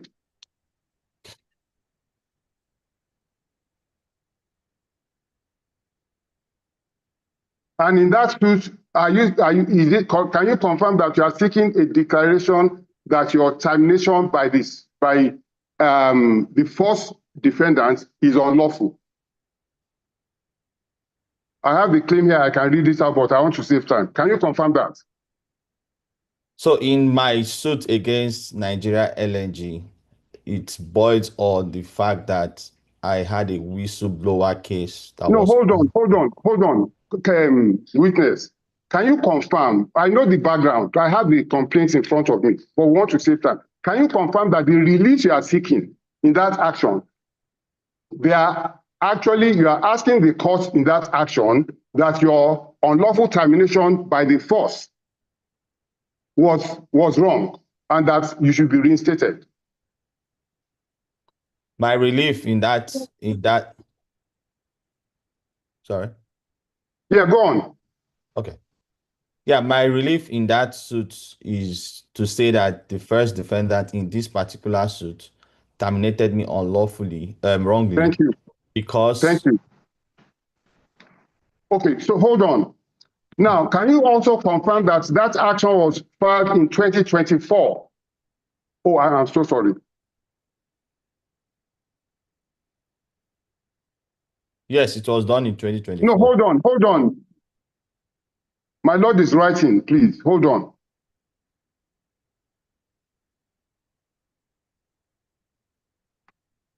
Okay.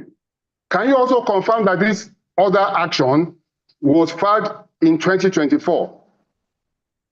Yes, it was filed in 2024. Thank you. And can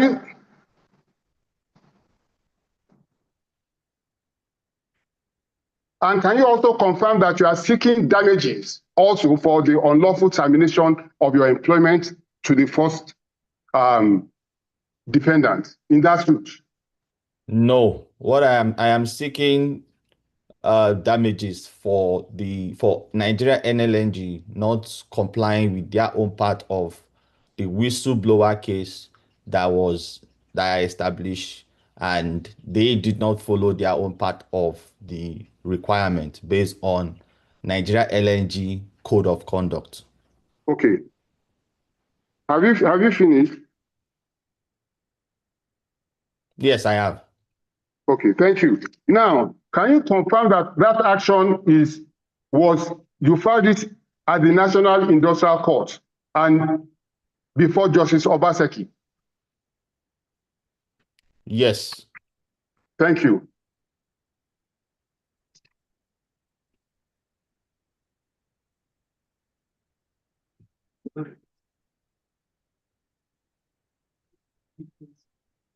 It's pending.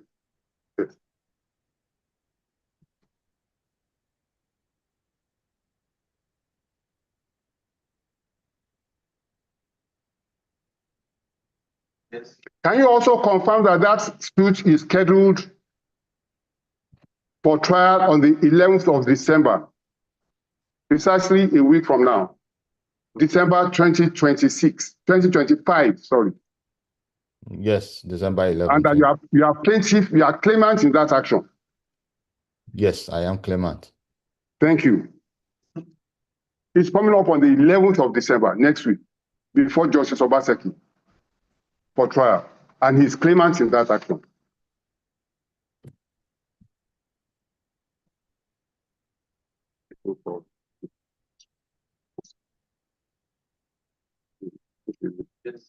Okay. Now, witness. Yes. Can you confirm that you sent a mail to the fourth defendant asking for either cross-posting or study leave?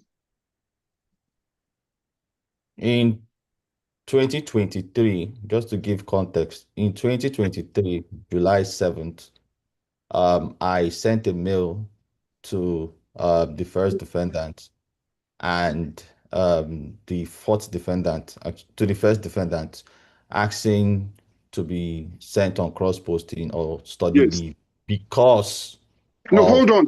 Witness, hold on, please. He confirms that he wrote an email to the fourth defendant asking to be sent on cross-posting or study leave. Cross-posting. Yeah, cross-posting or study leave.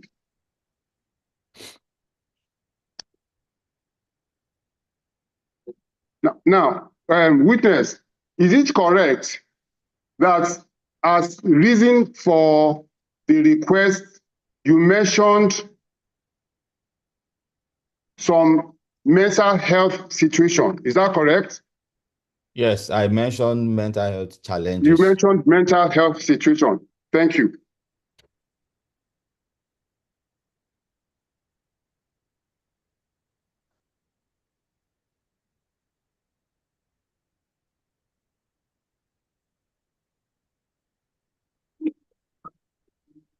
Yes, for the request for either cross-posting or study leave.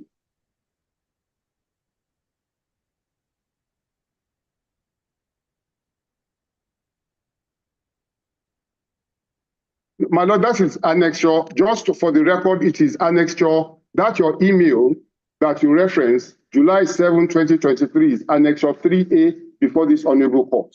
For the record.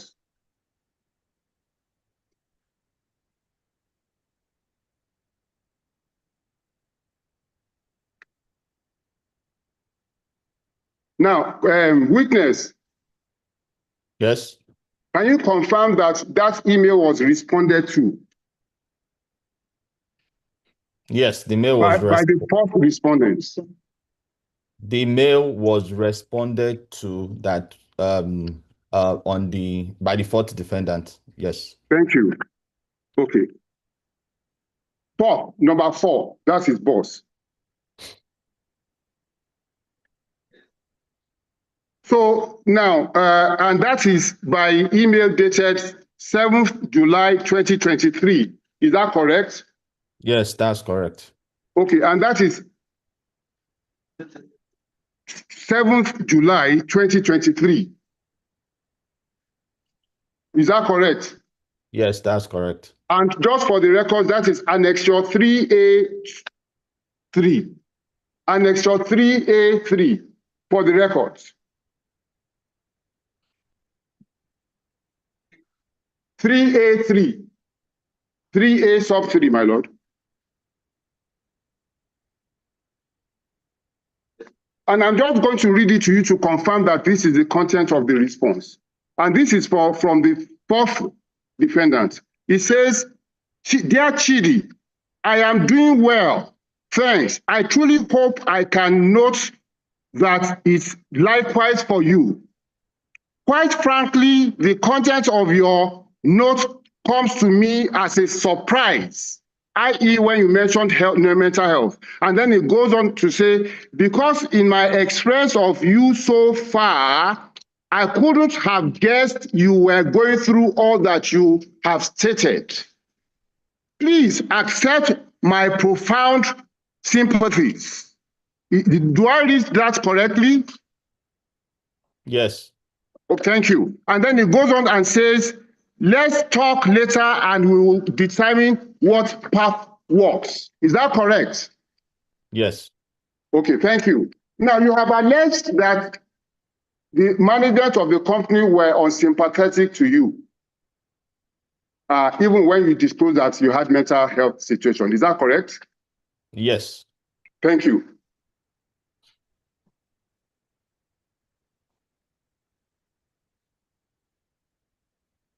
Yes, fourth defendant was unsympathetic, even when disclosed that he had mental health situation.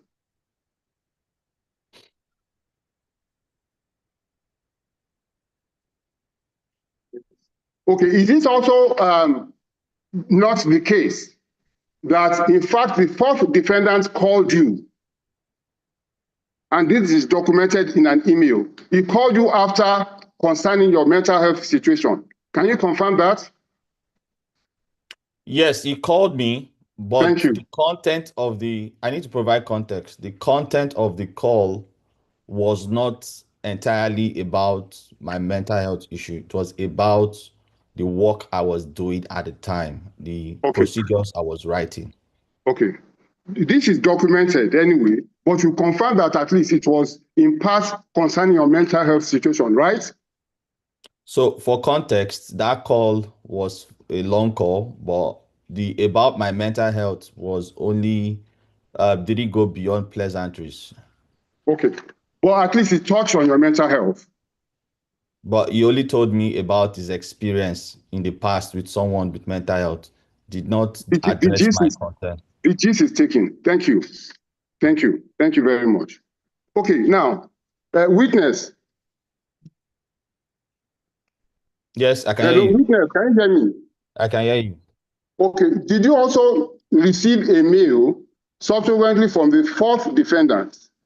Your request for cross-posting or study leave, it also contained a request that upon your 2-year study leave, you wanted to be reabsorbed in your position that you were. Is that correct? So are you referring to this same email? Because this is a different email thread now. Yeah. So the point is that whether it's different or not, that request was made that if hold on, let me finish. If cross-posting wasn't possible, they should give you study leave, right? And you wanted, upon finishing the study leave, to return to your position. That request was made, whether in this mail or in another mail. So the requirement for study leave on the condition of service is that the person will be reabsorbed, but it's not a request for me to ask the company to say, my request did not state to the company to be reabsorbed back to that same position. But that's the condition of service, that a person on study leave will be reabsorbed back to the same cadre where the person was. Where is that in the staff handbook? Because the staff handbook says you'll be reabsorbed, but not in the same position. We are saying two different things. My email did not say I will be reabsorbed to the same position. Okay, thank you. Okay, but did you receive a mail from the fourth respondent or defendant to the effect that the company could not honor your request because the department you were managing was lean with 2 staff? Did you receive that mail or not? Now you're talking about a different email thread on the 6th of March. Witness, sorry, hold on, sorry, I'm sorry to cut you. I'm not getting into whether it's a different thread. Did you receive that request at all? Whether the same day or a year after or a year before, did that request come to you? So I just want to I want to explain it to you, because I think that's why I'm here, to let you know that on the 6th of March 2024, not in 2023 now, we're talking about 2024, I made a request for study leave as per the conditions of 6.8 of the condition of service. And the response to my request was that it was denied because my unit contains only 2 members. Yes, that was the response to my request. Okay, thank you very much. So you have confirmed that, in fact, the fourth respondent replied, and that is annexure 3.1. 3I, before this honorable court. Page 1. Okay, now, I'm going to just read out and I want you to confirm this.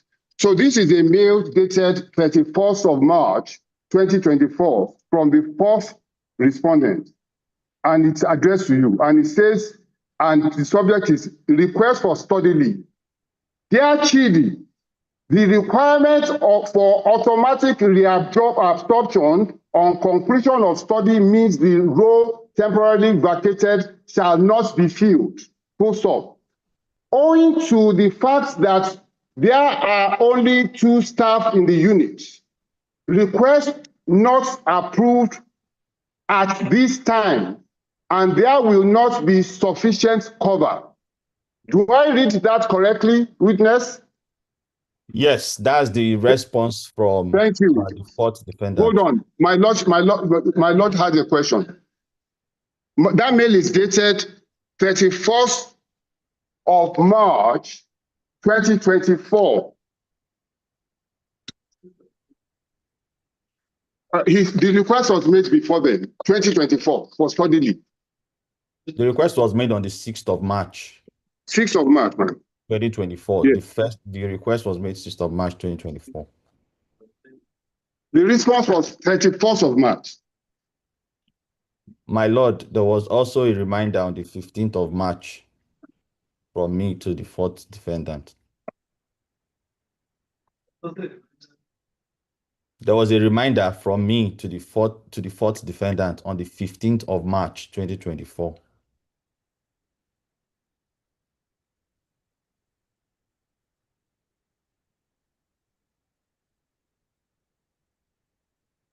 Okay, and the mail ends up by saying requests can be represented in the future for consideration. Do I read it correctly? Yes. Thank you. So do I understand that mail to be saying that in the current circumstances, your request could not be entertained, but it did not foreclose the possibility of approving a study leave in future? Is that fair to say? Is that a reasonable interpretation of that mail? Yeah, that's not a complete interpretation because there was No, hold on. I know it's not complete, but is it reasonable? That I think it's the content of the mail was not reasonably closed at the time because there was a follow-up conversation to that. Okay, no, we'll get to that. We'll get to that. But at least you confirm that the mail did not foreclose study leave in future. Is that correct? Yes, it does not foreclose in future. Thank you. Now, I mean, you are an HR in the first dependent company for a while. How long were you there for? I was the role I left on. I was there for 5 years, I think, from 2018 to my termination. I was head of HR. Okay. So you are in HR for 5 years. Yes.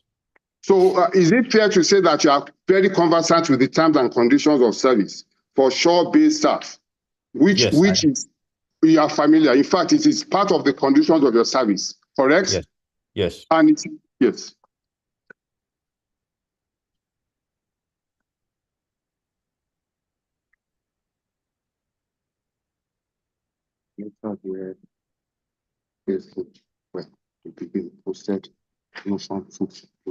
And it is fair to say that you refer to, in fact, these documents in your pleadings and your testimony. Yes. Thank you. Now, is it also fair to say that study leave is not mandatory and the company has absolute discretion on whether its staff will go on study leave or not? So for me, it is fair to say that study leave should not be unreasonably withheld from staff. Okay. We have. Can you speak up for the court to hear you and for you to be recorded? Okay. From my experience, it is fair to say that the request for study leave will not be unreasonably withheld from staff. Okay. Now hold on right there, because His Lordship is writing.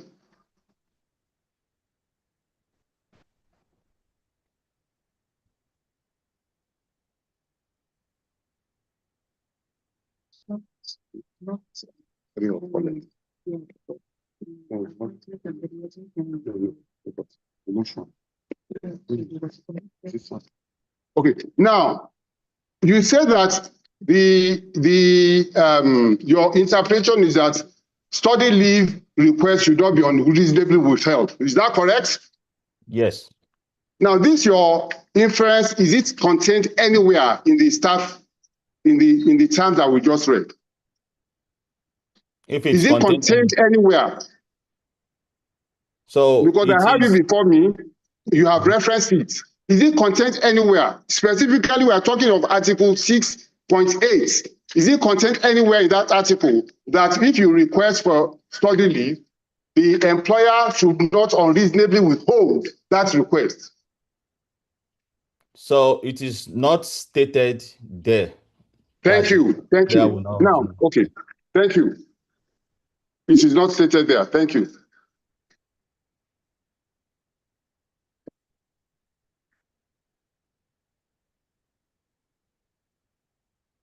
So let me ask you, when you make a request for study leave and you get a response from your superior saying what it means is that they are going to hold up your position, they can't fill it, and that at that material time they were lean in staff, and that this request can be reconsidered. Even in your interpretation, even though you have said it's not actually there, even going by your own standard, would you consider that to be unreasonable? So I will consider it to be unreasonable for the following reasons. I'm not talking about. I'm talking about promoting. So go on. Yeah, so I would consider it unreasonable for the following reasons. The first reason is that, sorry. Yeah, go on. Okay. The first reason is that the number of people. Sorry, what do you mean by fair? I just asked for, is it fair or unfair? Yes or no? I didn't ask for reasons. You have said that it should not be unreasonably withheld, and you have confirmed that actually that is not in the staff handbook. But I'm even asking you, even by your standard, when you get a response saying what you are implying is that we have to actually foreclose this position for the 2 years away, and we are leaning staff, and that we will reconsider your request in future. All I'm saying is that unreasonable by your standard or not? I mean, you can say, you can disagree and say it's unreasonable, and we'll move on. But I'm not asking for reasons. Is it unreasonable in your eyes or not? It is unreasonable. Okay, thank you. You've answered my question. Now, you mentioned mental health situation. Is that correct? Yes. Thank you. And when you mentioned your mental health situation to your superior, he actually replied, we have seen the documentation where he said he was surprised, right? Yes. And you have also confirmed that a phone call followed, but that he mentioned in passing, or at least, I mean, the phone call was lengthy, but only a part of it was dedicated to your mental health situation. Is that correct? Yeah, only the pleasantries, not beyond that. Yes, true. Yes. Now, can you also confirm that they requested for evidence, medical evidence of this mental health situation? Is that correct? Who requested? Please, I just want to get clarification when you say they requested. Your superior, the fourth defendant, Henry. No, he did not request for the medical report. Okay. He didn't ask for evidence. He did not ask for any evidence. Okay, we'll come to that. He did not ask for evidence in writing. He did not ask for any evidence. Okay. And was the evidence asked before the disciplinary committee? The evidence was asked and I volunteered to provide. Hold on. Did you not say to them that it was actually confidential information? They asked why the emails that contained the conversation about my mental health was confidential, was tagged confidential. And my response to them was, mental health issues are confidential in nature. And that is why the email tag is confidential. So that email cannot be distributed to people that it's not addressed to. That was the response. Okay, so let me be clear, witness. Before the disciplinary committee, you had mentioned mental health situation. Is that correct? Yes. Yes, my lord. He said he didn't ask him, but he said they asked him when he got to the disciplinary committee. He said he was asked when he got to the disciplinary committee. Yes. But I clarified also that the fourth defendant. No, we'll come to that. We'll come to that. Hold on. The court is that. When you want to wait therapy, you need sense of therapy.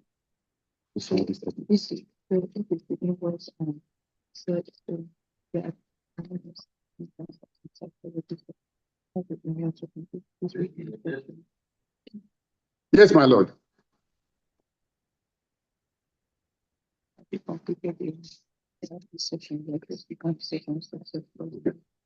So, witness.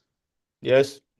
Did you produce any medical evidence of your mental health situation before the disciplinary committee? Now, before the disciplinary committee occurred, you had brought it up. Is that correct? No, I'm providing background. So when you say brought it up, hold on. Just I want you to understand.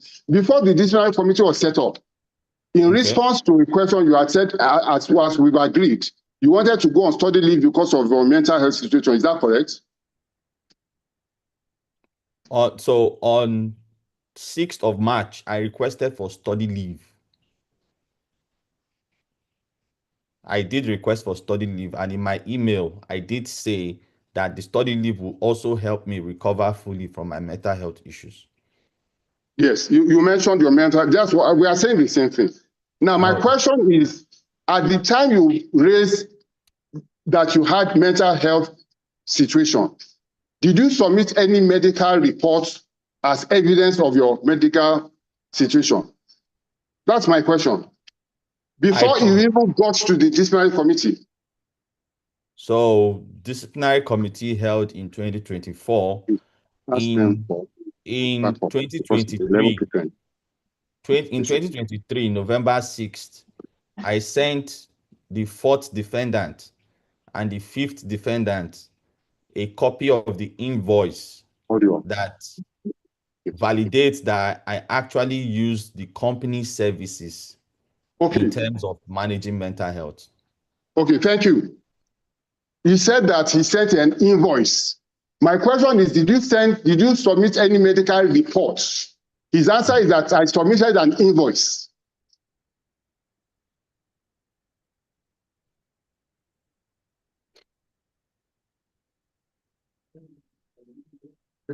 My lord, this is very, my lord, I'm sorry, I'll request for 20 more. My lord.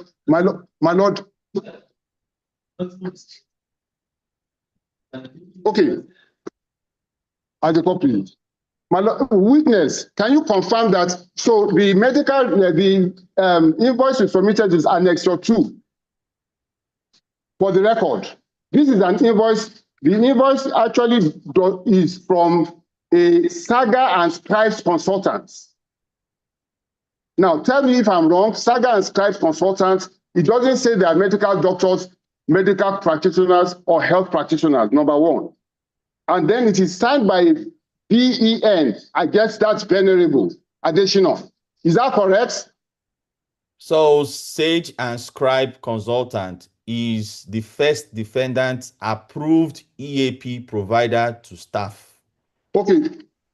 It's the approved EAP Hold on. The court is talking. Yes, my lord. Exhibit 2, Annex 2. That's the invoice. I'm not asking for background information. I'm just saying on the face of it, that's all I've said. We are going to get into how they are qualified. I say on the face of it, it doesn't talk about mental health situation. On the face of it, we have a Saga Scribes consultant, and on the face of it, it was signed by Venerable Additional. That's all I've said. Yes or no? Yes, it was signed by Venerable Additional. Thank you very much. Now, let us look at the terms and conditions. And there is a term called sick leave. Just to help you, that Article 6.5. And I'm going to read. It says sick leave because medical health, if you talk about mental health, would you agree that it's sick leave? It is sick. That's some kind of sickness. Yes or no? No, I actually don't agree. Okay, fine. So you don't agree that mental health is sickness. Thank you. But did you apply for any sick leave? I did not apply for sick leave. Thank you. Now, did you come before the company recognized doctor, medical doctor, at any time? No, I did not have any interaction with the company doctors here. Thank you. Now, witness. Yes.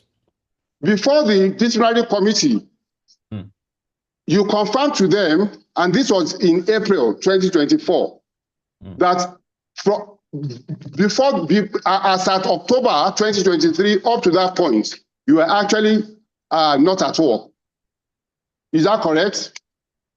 Yeah, I was working from alternate location. No, that is not my question. Because this is documented in the report. I repeat, you confirmed to the panel that you were not at work since October, the year before. It's documented in the report. Yes or no? I was working from alternate location. I think that is not okay. You are working from alternate location. Is that your answer? Yes, I was working from alternate. Thank you. Now, hold on. Location, alternative location. Witness, confirm that between October and April, you were not physically at work. I was not in the Physically office. at work. I was not in the office, but I was working. No, that's not my question. Were you physically at work or not? I will get into whether you are working or not. Were you physically at work or not? I was not in the office, but I was working.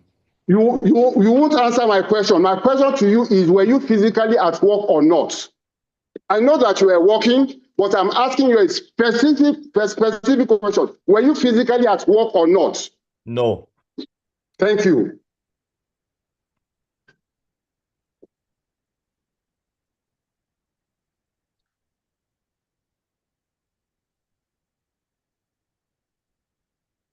Between October of 2023 to April of 2024, when the disciplinary committee investigation held.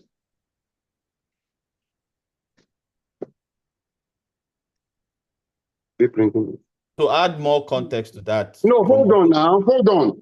Now, witness, can you confirm whether you got approval for working from an alternative location, as you put it, between October and April? So the fifth defendant spoke to me. Counsel, witness, can you answer my question, yes or no? Did you get approval for working from an alternative location between October and April, October 23 and April 24, yes or no? The fifth defendant spoke to me and gave me verbal confirmation that he would get this approval from the second defendant. Okay, so who is supposed to give approval? Give approval? Yes. The fifth defendant got involved in my mental health because he is the manager.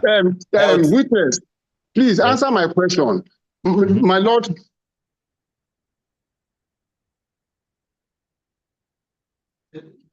Hold on. My lord, the witness is not answering my questions, and this is affecting my time. My lord, my question is, did he get approval? I'm asking. Yes. Witness, did you write formally for an approval? Yes or no? The fifth defendant gave me verbal confirmation that he will get express approval from the second defendant. Okay, hold on. Did you write formally for approval? Yes or no? That's my question. I did not write formally because. So hold on. I did not write formally. So you did not seek formal approval, right? The fifth defendant gave a verbal confirmation. Okay, thank you. And you claim that you had worked in HR for 5 years, right? Yes.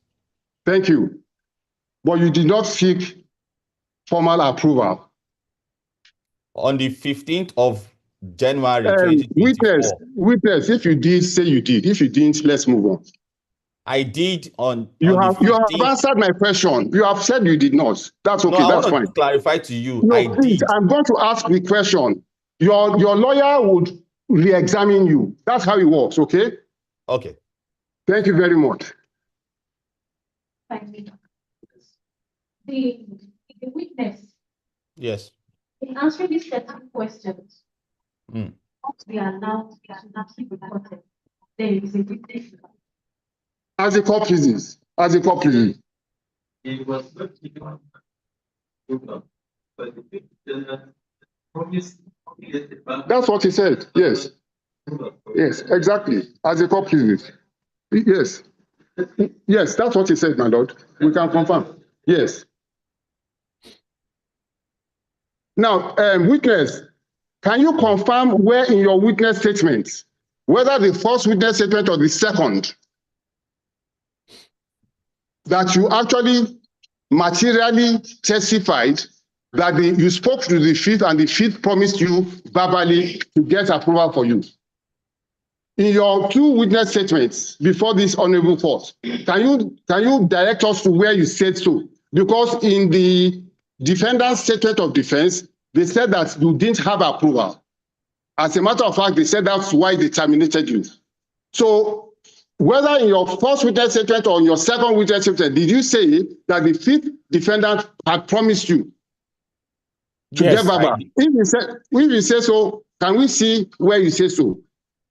Yes, I did during. Okay. I did. No. I want to tell you where it is. No, hold on. Yeah, tell me where it is, please. So it's in the Microsoft Teams recording. No, hold on.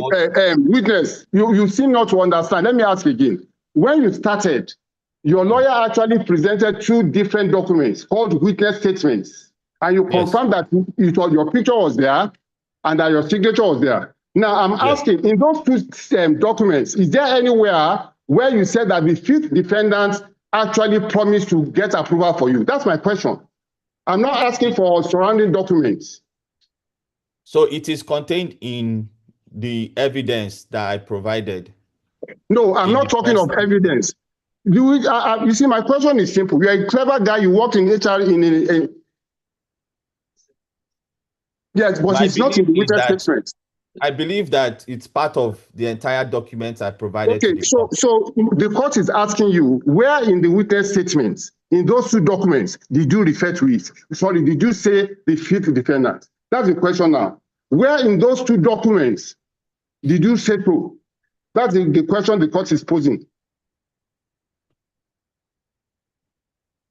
So I did mention in in the documents, honestly, I can't recall exact point where in that document, but what I know is in the evidence I provided, it is part of the evidence. Okay, thank you. Thank you.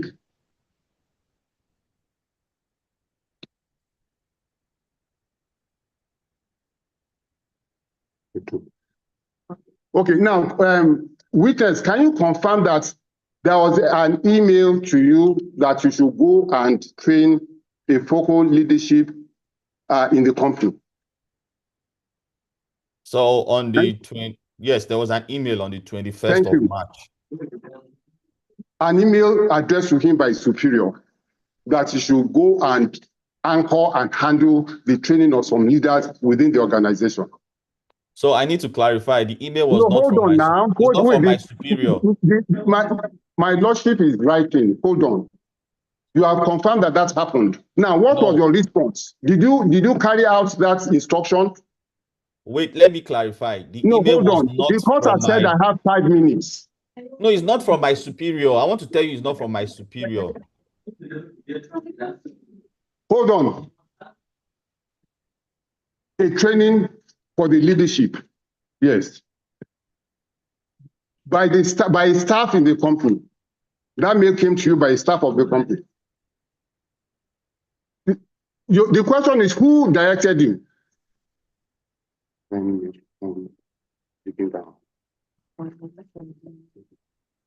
Chidi. Yes.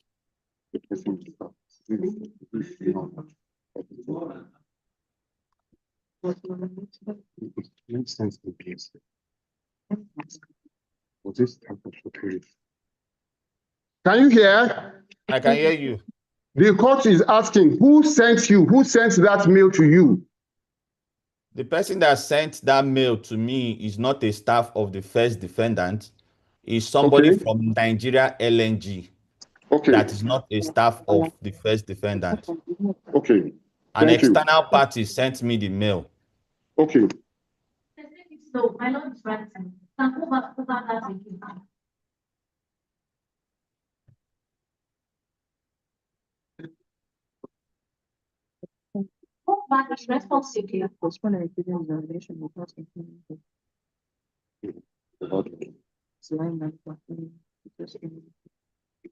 Witness, if you can go over the response again. Response you just gave. Okay. The answer you just gave. Go over it again. My Lord is writing.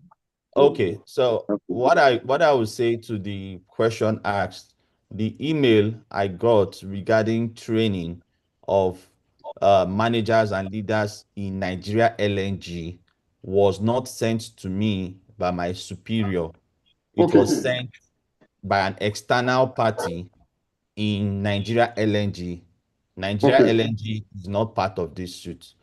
My employer is the first defendant. But you confirm that you have sued Nigeria LNG anyway, even though they are not your employer, you have confirmed that you have sued them. Is that correct? That's a different suit. And it's different, but it's in relation to your employment, nevertheless. That's a different suit.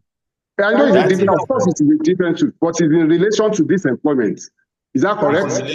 It's in relation to the whistleblower report that NLNG did not comply with. I understand that, but in relation to this employment, to termination. The suit is in relation to whistleblower process that was not complied with by Nigeria LNG. Okay, thank you. In relation to your employment, is that not so? It is in relation to the whistleblower suit report that was not complied to by Nigeria LNG. Okay, now let's talk about the whistleblower. Your whistleblower request. Okay, yes. it was on 23rd of March, 2024, correct? 23rd of March, yes. Okay, thank you. And in that,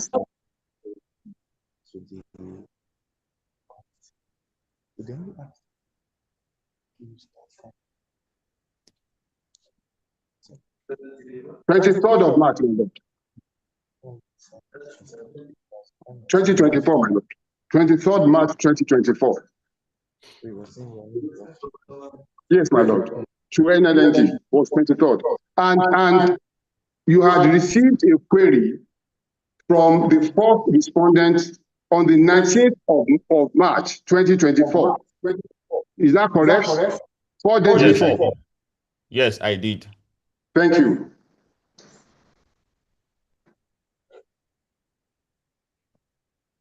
And can you confirm that in your whistleblower complaints to NLNG, you actually, even though you had received the query that I just referenced, you did not mention the query in your whistleblower complaints?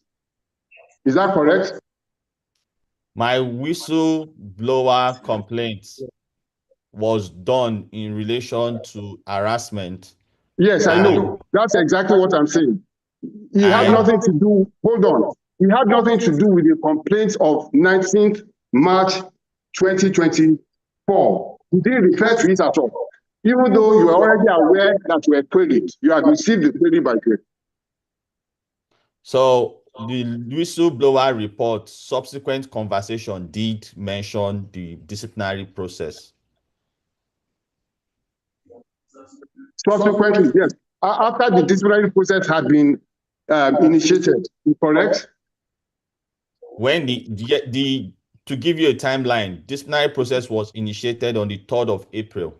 Yes. And the report was already with the whistleblower manager by the 23rd of March. Yes. When I was informed of the process, I equally informed the manager of the whistleblower process. Exactly. So you are consequence. So you have done very well. You have established the timeline. By the time you brought disciplinary up, in fact, the process had been on. The report had been written. That's all you are saying. No, the report had not been written. But the process was so when on. you say the report, you mean report from me to the whistleblower management? Yes. No, the report of the disciplinary committee. No, the report was not written before then. The process was on before your subsequent whistleblower report. That's all I'm saying. My whistleblower report itself actually contains information backdating to May 2023. That's what we are saying, the same thing. You initiated the whistleblower process on the 23rd of March 2024. Yes. 2 or 4. That's so. I mean, you have established the timelines. Let's not waste time. What I'm telling you also is that the content of the whistleblower report backdates to May 2023. What are you saying? Because he's interested in what you are saying. The content of the whistleblower report backdates to all the activities from May 2023 all the way to 2024. I agree. All I've said is that you refer to a query in that whistleblower. Is that correct? In the whistleblower? Yes, in your whistleblower complaint of 23rd March 2024, you refer specifically to a query. Yeah, so yes, I refer to my exactly. Yeah. But that query is not the query of 19th March 2024. That's what I'm saying. That's all I'm saying. That you had just received 4 days earlier. That's all I'm saying. Now, I want to ask you, because I don't have, I'm grateful, my Lord. I'm very grateful for the indulgence, my Lord. The committee, the disciplinary committee that looked into your case, can you confirm that specific position are stated in the terms and conditions to populate the panel? Specific positions within the organization are referred to as being the people that will constitute the panel. Can you confirm that? So what I will confirm is that the manager, the chairman, is actually the manager that was responsible to be as per the condition of service. Is being referred to as NSM in the COS. Is referred to as NSM. The person being referred to as that the position is called fleet manager, NSM, fleet manager. I don't know.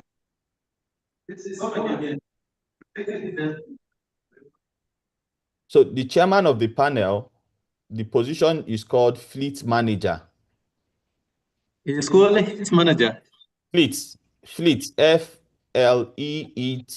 Okay, fleet manager. Yes. Okay. Yes. Is also the third defendant. The other manager there is the deputy fleet manager. The deputy fleet manager, herein referred to as NSM/D. So deputy fleet managers, 1 or 2? One person. Okay, deputy fleet manager. The third person is the fifth defendant, is the HSCQ and DPA manager. HSCQ, that's Health, Safety, Environment and Quality / DPA manager. Health, Safety, and Environment and Quality / designated person assured, that's DPA. So that's number 3. Number 3. Number 4 is the terminal services manager.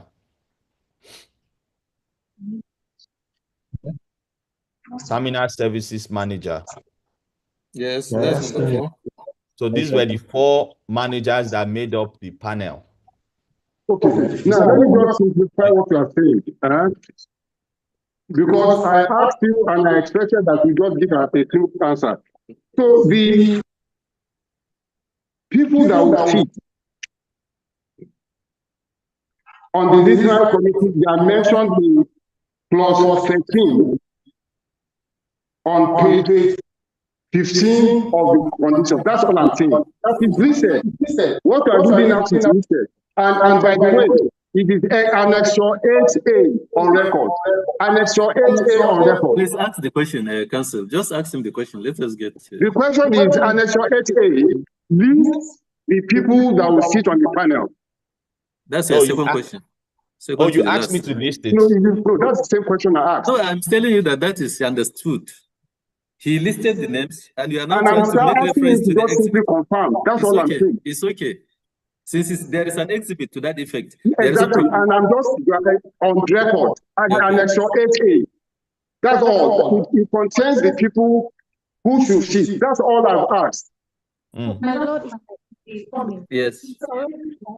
No, let him just, it's just for him to identify that, yes, It is in that exhibit. That's okay. Yes, that's all. Oh, yes, it's in that, is in the condition of service, the names, Thank the you. list of people It's that okay. should. Thank you. Okay, you have complained before this court that you were not given enough time to attend to the query. Yes, is that true? Yes, I was not given sufficient time. That's what you say. Okay. Now, did you at any time request for additional time? I was referring to the second hearing. There were 2 hearings. The second hearing, I did ask for additional time. The manager rejected it initially, but following the chairman of the panel, the third defendant, blatantly rejected my plea for additional time. But Okay. I requested again, then he accepted to do the next day. Mind you, this was sent on Saturday. On Saturday, for me to appear for a hearing on Monday. No, hold on. Sorry, witness. Sorry, that's not my question. I think you are going the other way. You complained that you were given the query, and you complained that you were not given sufficient time to answer the query. Yes. No. He's talking about something else. No, The query, I was talking about. yes, and that is exactly why I'm calling that attention.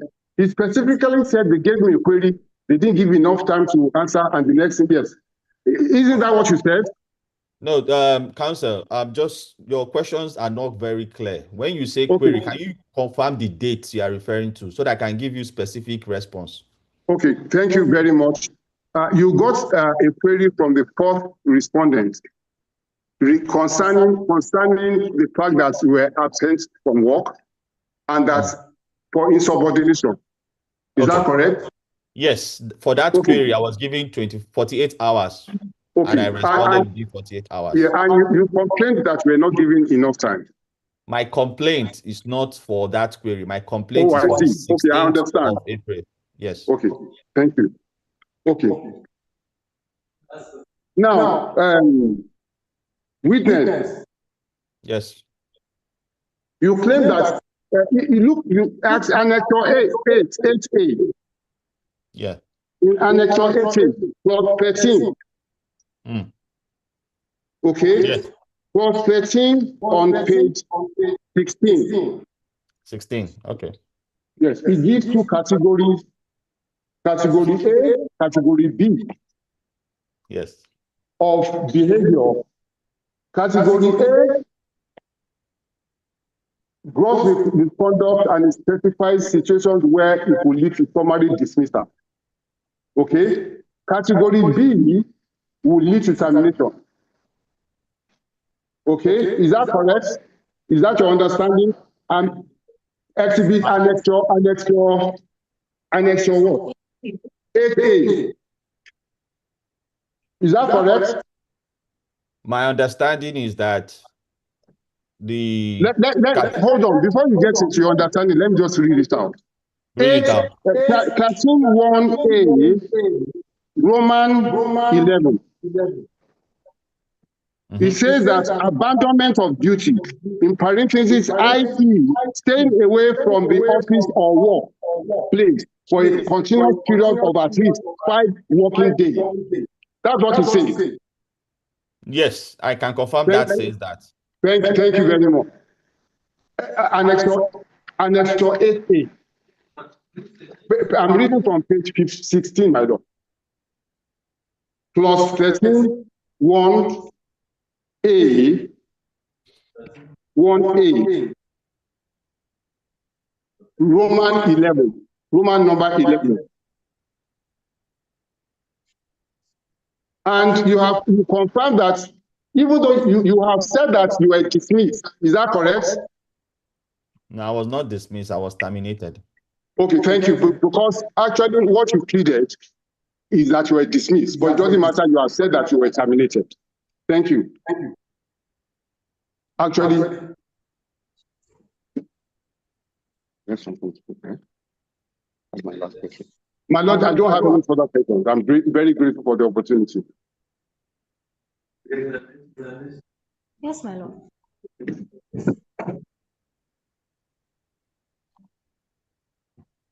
Okay. Witness, can you hear me? Yes, I can hear you. No. In October, can you tell this court if you were out of office unlawfully? My lord, Please, let her finish. Let her finish, please. So the question is, you admitted that in October you were not in office. Now, confirm to the court, were you out of office in October unlawfully? my lord, I object to that. I was not out of office unlawfully. October. I was on. Sorry, hold on, witness, hold on, my lord. Oh, Yes. hold on, my lord is.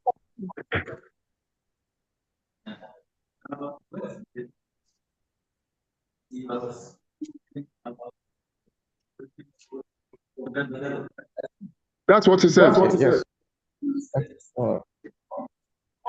My lord, the issue here is about that there is a reason why it was not in October. So he is expected to why you was it. I don't want to give the answer myself. As for physics, that's why I'm happy.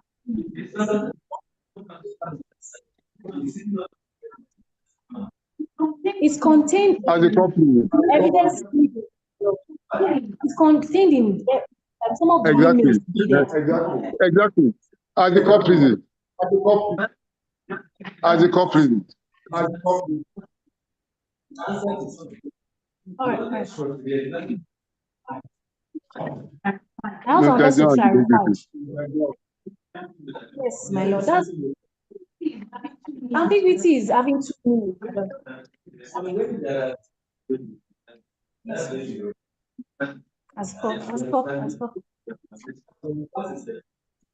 My next question is, witness, is your work only scheduled to office? My lord, I don't know. My lord, with respect, my lord, that re-examination is not coming from anywhere. I didn't ask any question that as to the nature of your work. Is it such that you have to be working in the office or outside in the field? I didn't ask that. So why would she be examining something that does not come out of my course examination? Different.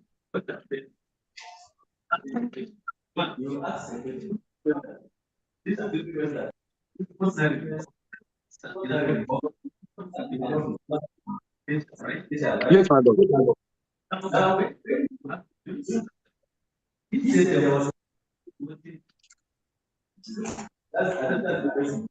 That's what he said.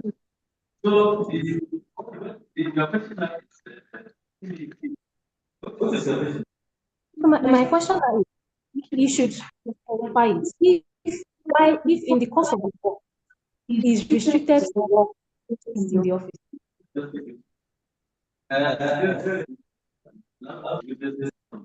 Okay, my lord. So witness. Hold on. I just want it to be on record that we have objected, because that question does not come remotely anywhere. Our own question. We never asked the witness as a corporate. By the nature, we didn't ask him by the nature of his duties, which part does he have to do in the office and which type, whether he also works in the field. Never asked. As a corporate, we are grateful, my lord. Witness. Yes. Is your work schedule restricted only to the office? As a corporate. My lord, I said.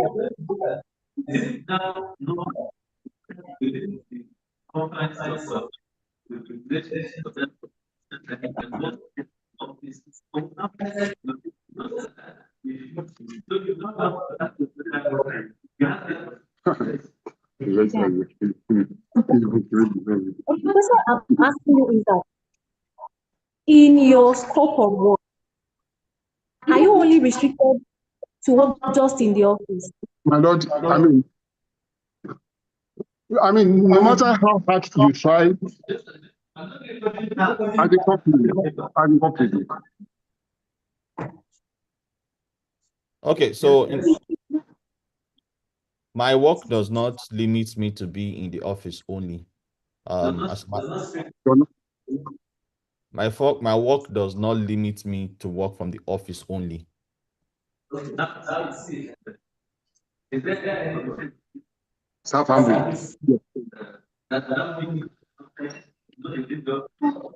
Yes, my Lord. Are you giving testimony? My Lord is asking the witness. Yes. My Lord is asking if in the condition of service and the other attached documents, if there's a condition of service. Those are terms of employment now. Condition of service allows for the guidelines. Just that your condition of service allows you to work. Does your condition of service allow you to work outside the office? Yes. No, exactly. My Lord, can you refer part of the condition that allows him? That allows that. Section 6.9. Section 6.9. Point 9. Yes.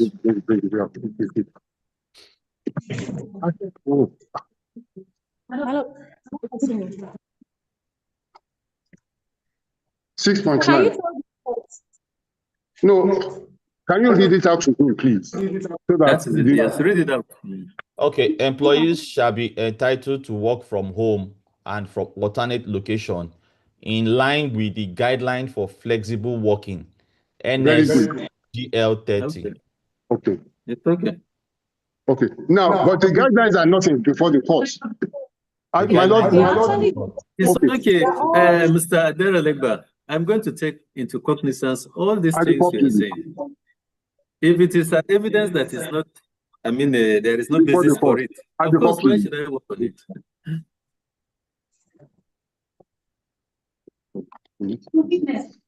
Sorry, Akini, Section 6.9 allows staff to work out of location. Now, what is that Section 6.9? Which guidelines is that? Is it the condition of service? Yes, the condition of service. Condition of service, my Lord. Okay, which is before me? Including the flexible one.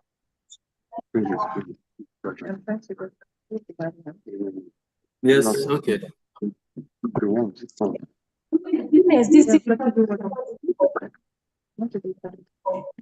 Your reason for coming before this court.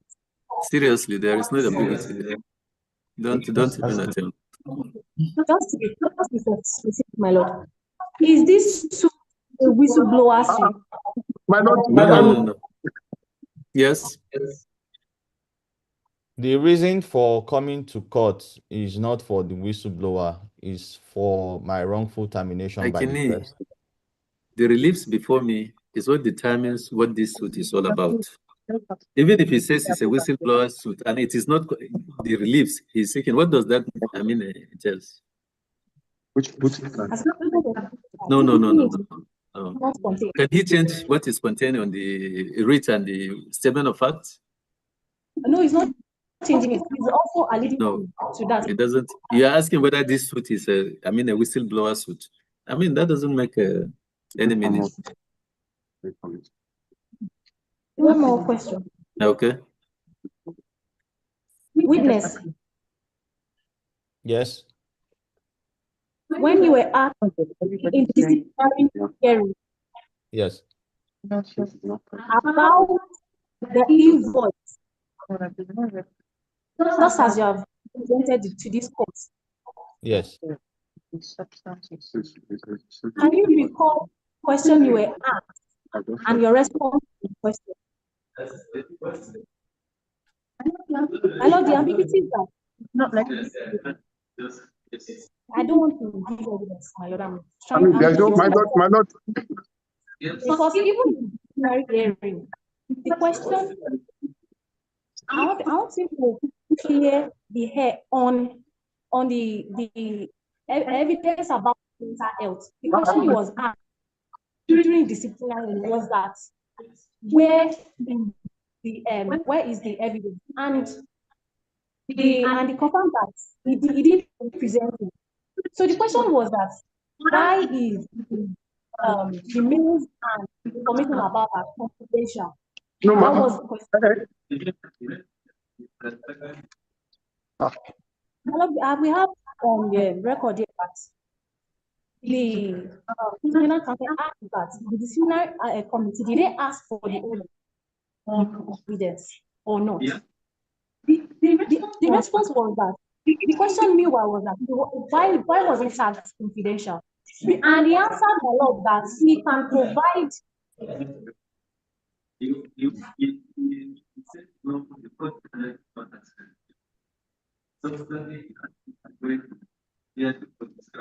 As a court president. As a court president.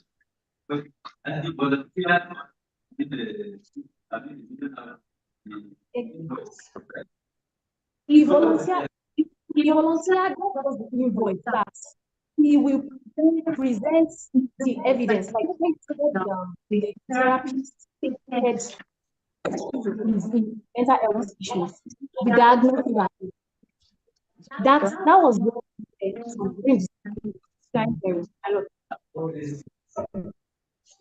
yes, they are in. As a court president. No. We take the use of reports. We will align.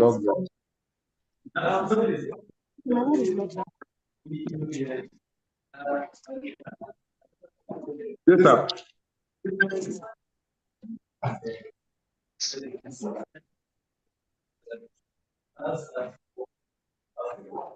My lord, he says that he actually read it. He wasn't true. He says in accordance with the guidelines for flexible working. My lord, I just want to assist the court. My lord, those guidelines are actually Annexure 16 before this court. Just to assist the court. And can you confirm, witness, that I'm correct? The guidelines are before the court, Annexure 16. The guidelines that was referred to in Articles 169 that you mentioned. No, the condition of service is Article 69. That condition now says in accordance with guidelines for flexible working. These are the guidelines, Annexure 16, that they actually put before this court. I just wanted to be clear for the record. Yeah, they are the ones that have doubts. I don't have doubts, but I just wanted to. Annexure 16, yes, Annexure 16. And we are just going to address the court on this. We are grateful, my lord. Yes. Hello. My lord, I'm so sorry. My lord, please don't, if I may. My lord, with due respect, my lord, my learned body seems to have a misconception of the instrumentality of the examination. She thinks that it is for you to clarify for the answers to be clear, but that is not all our questions. There is nothing ambiguous. She's just getting the client to actually respect his answers. And as a conclusion. And I thought, yes, madam.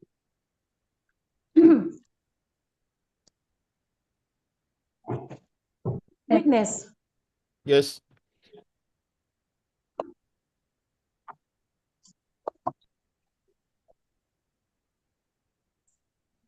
Your termination from the first defendant's employment. Yes. And the disciplinary procedure which was taken against you. Were they procedural and lawful? I was just because you understand, my lord.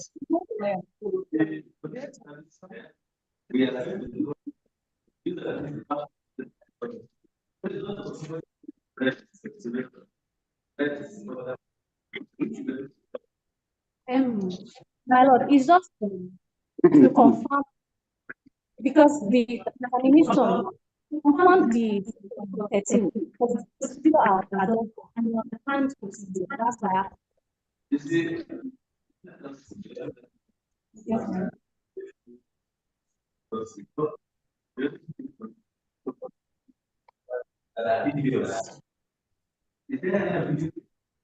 My Lord, with due respect, I didn't even ask any question concerning whether. So where is it coming from? My learned colleague thinks that we are before an ombudsman. This is a court of law. My lord is just crux of our.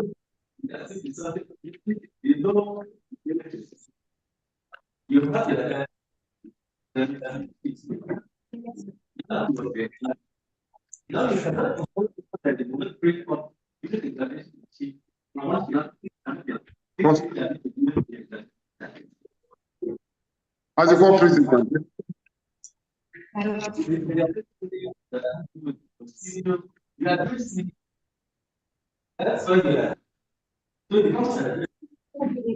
it in our address. Wow, I'm most grateful. That'll be all for this. We are grateful, my Lord. Yes, my lord, we are this is the case for the claimant. No, my lord, this is the only case.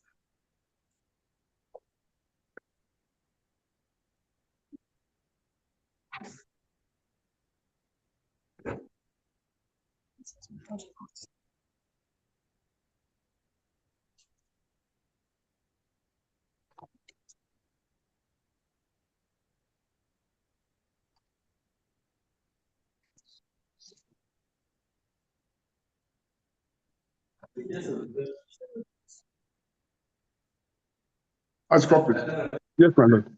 My Lord, our witness is available. I don't know. I think that it's 4 o'clock. But he came all the way from Port, my Lord. He was hoping that we'll be taken today. Well, it's also scheduled for tomorrow as well. Okay, we are the court prisoners. My Lord, if I may ask for the time, my learned colleague appears not to be anxious to cross-examining. Yes, my Lord. I'm just surprised that my learned colleague is not anxious to deal with our witness. She's available. She's talking tomorrow. We could have done it too. My Lord will come as the court prison. This court has spoken, my Lord, and we cannot in good conscience challenge. My Lord, what time can we come tomorrow? Oh, okay, because today they specifically gave us 12 o'clock. Okay. As the court prison. Okay, we are very grateful. My Lord, I want to thank this honorable court for the patience and in my own case for the indulgence. I'm grateful, my Lord. Yes, ma'am. Thank you so much, my lord, for the guidance. Thank you so much.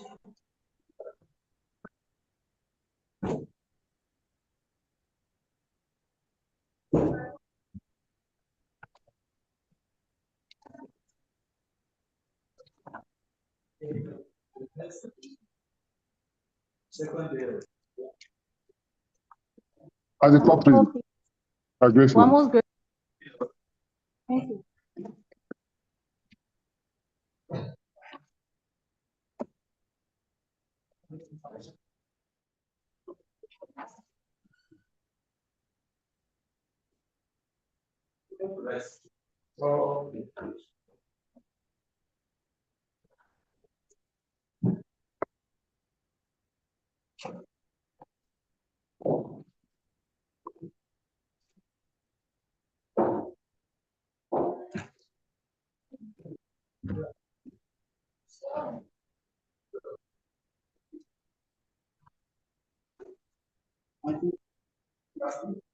You can get the child for the shoe. Get the child. And you can keep one. I was not going to be pregnant women that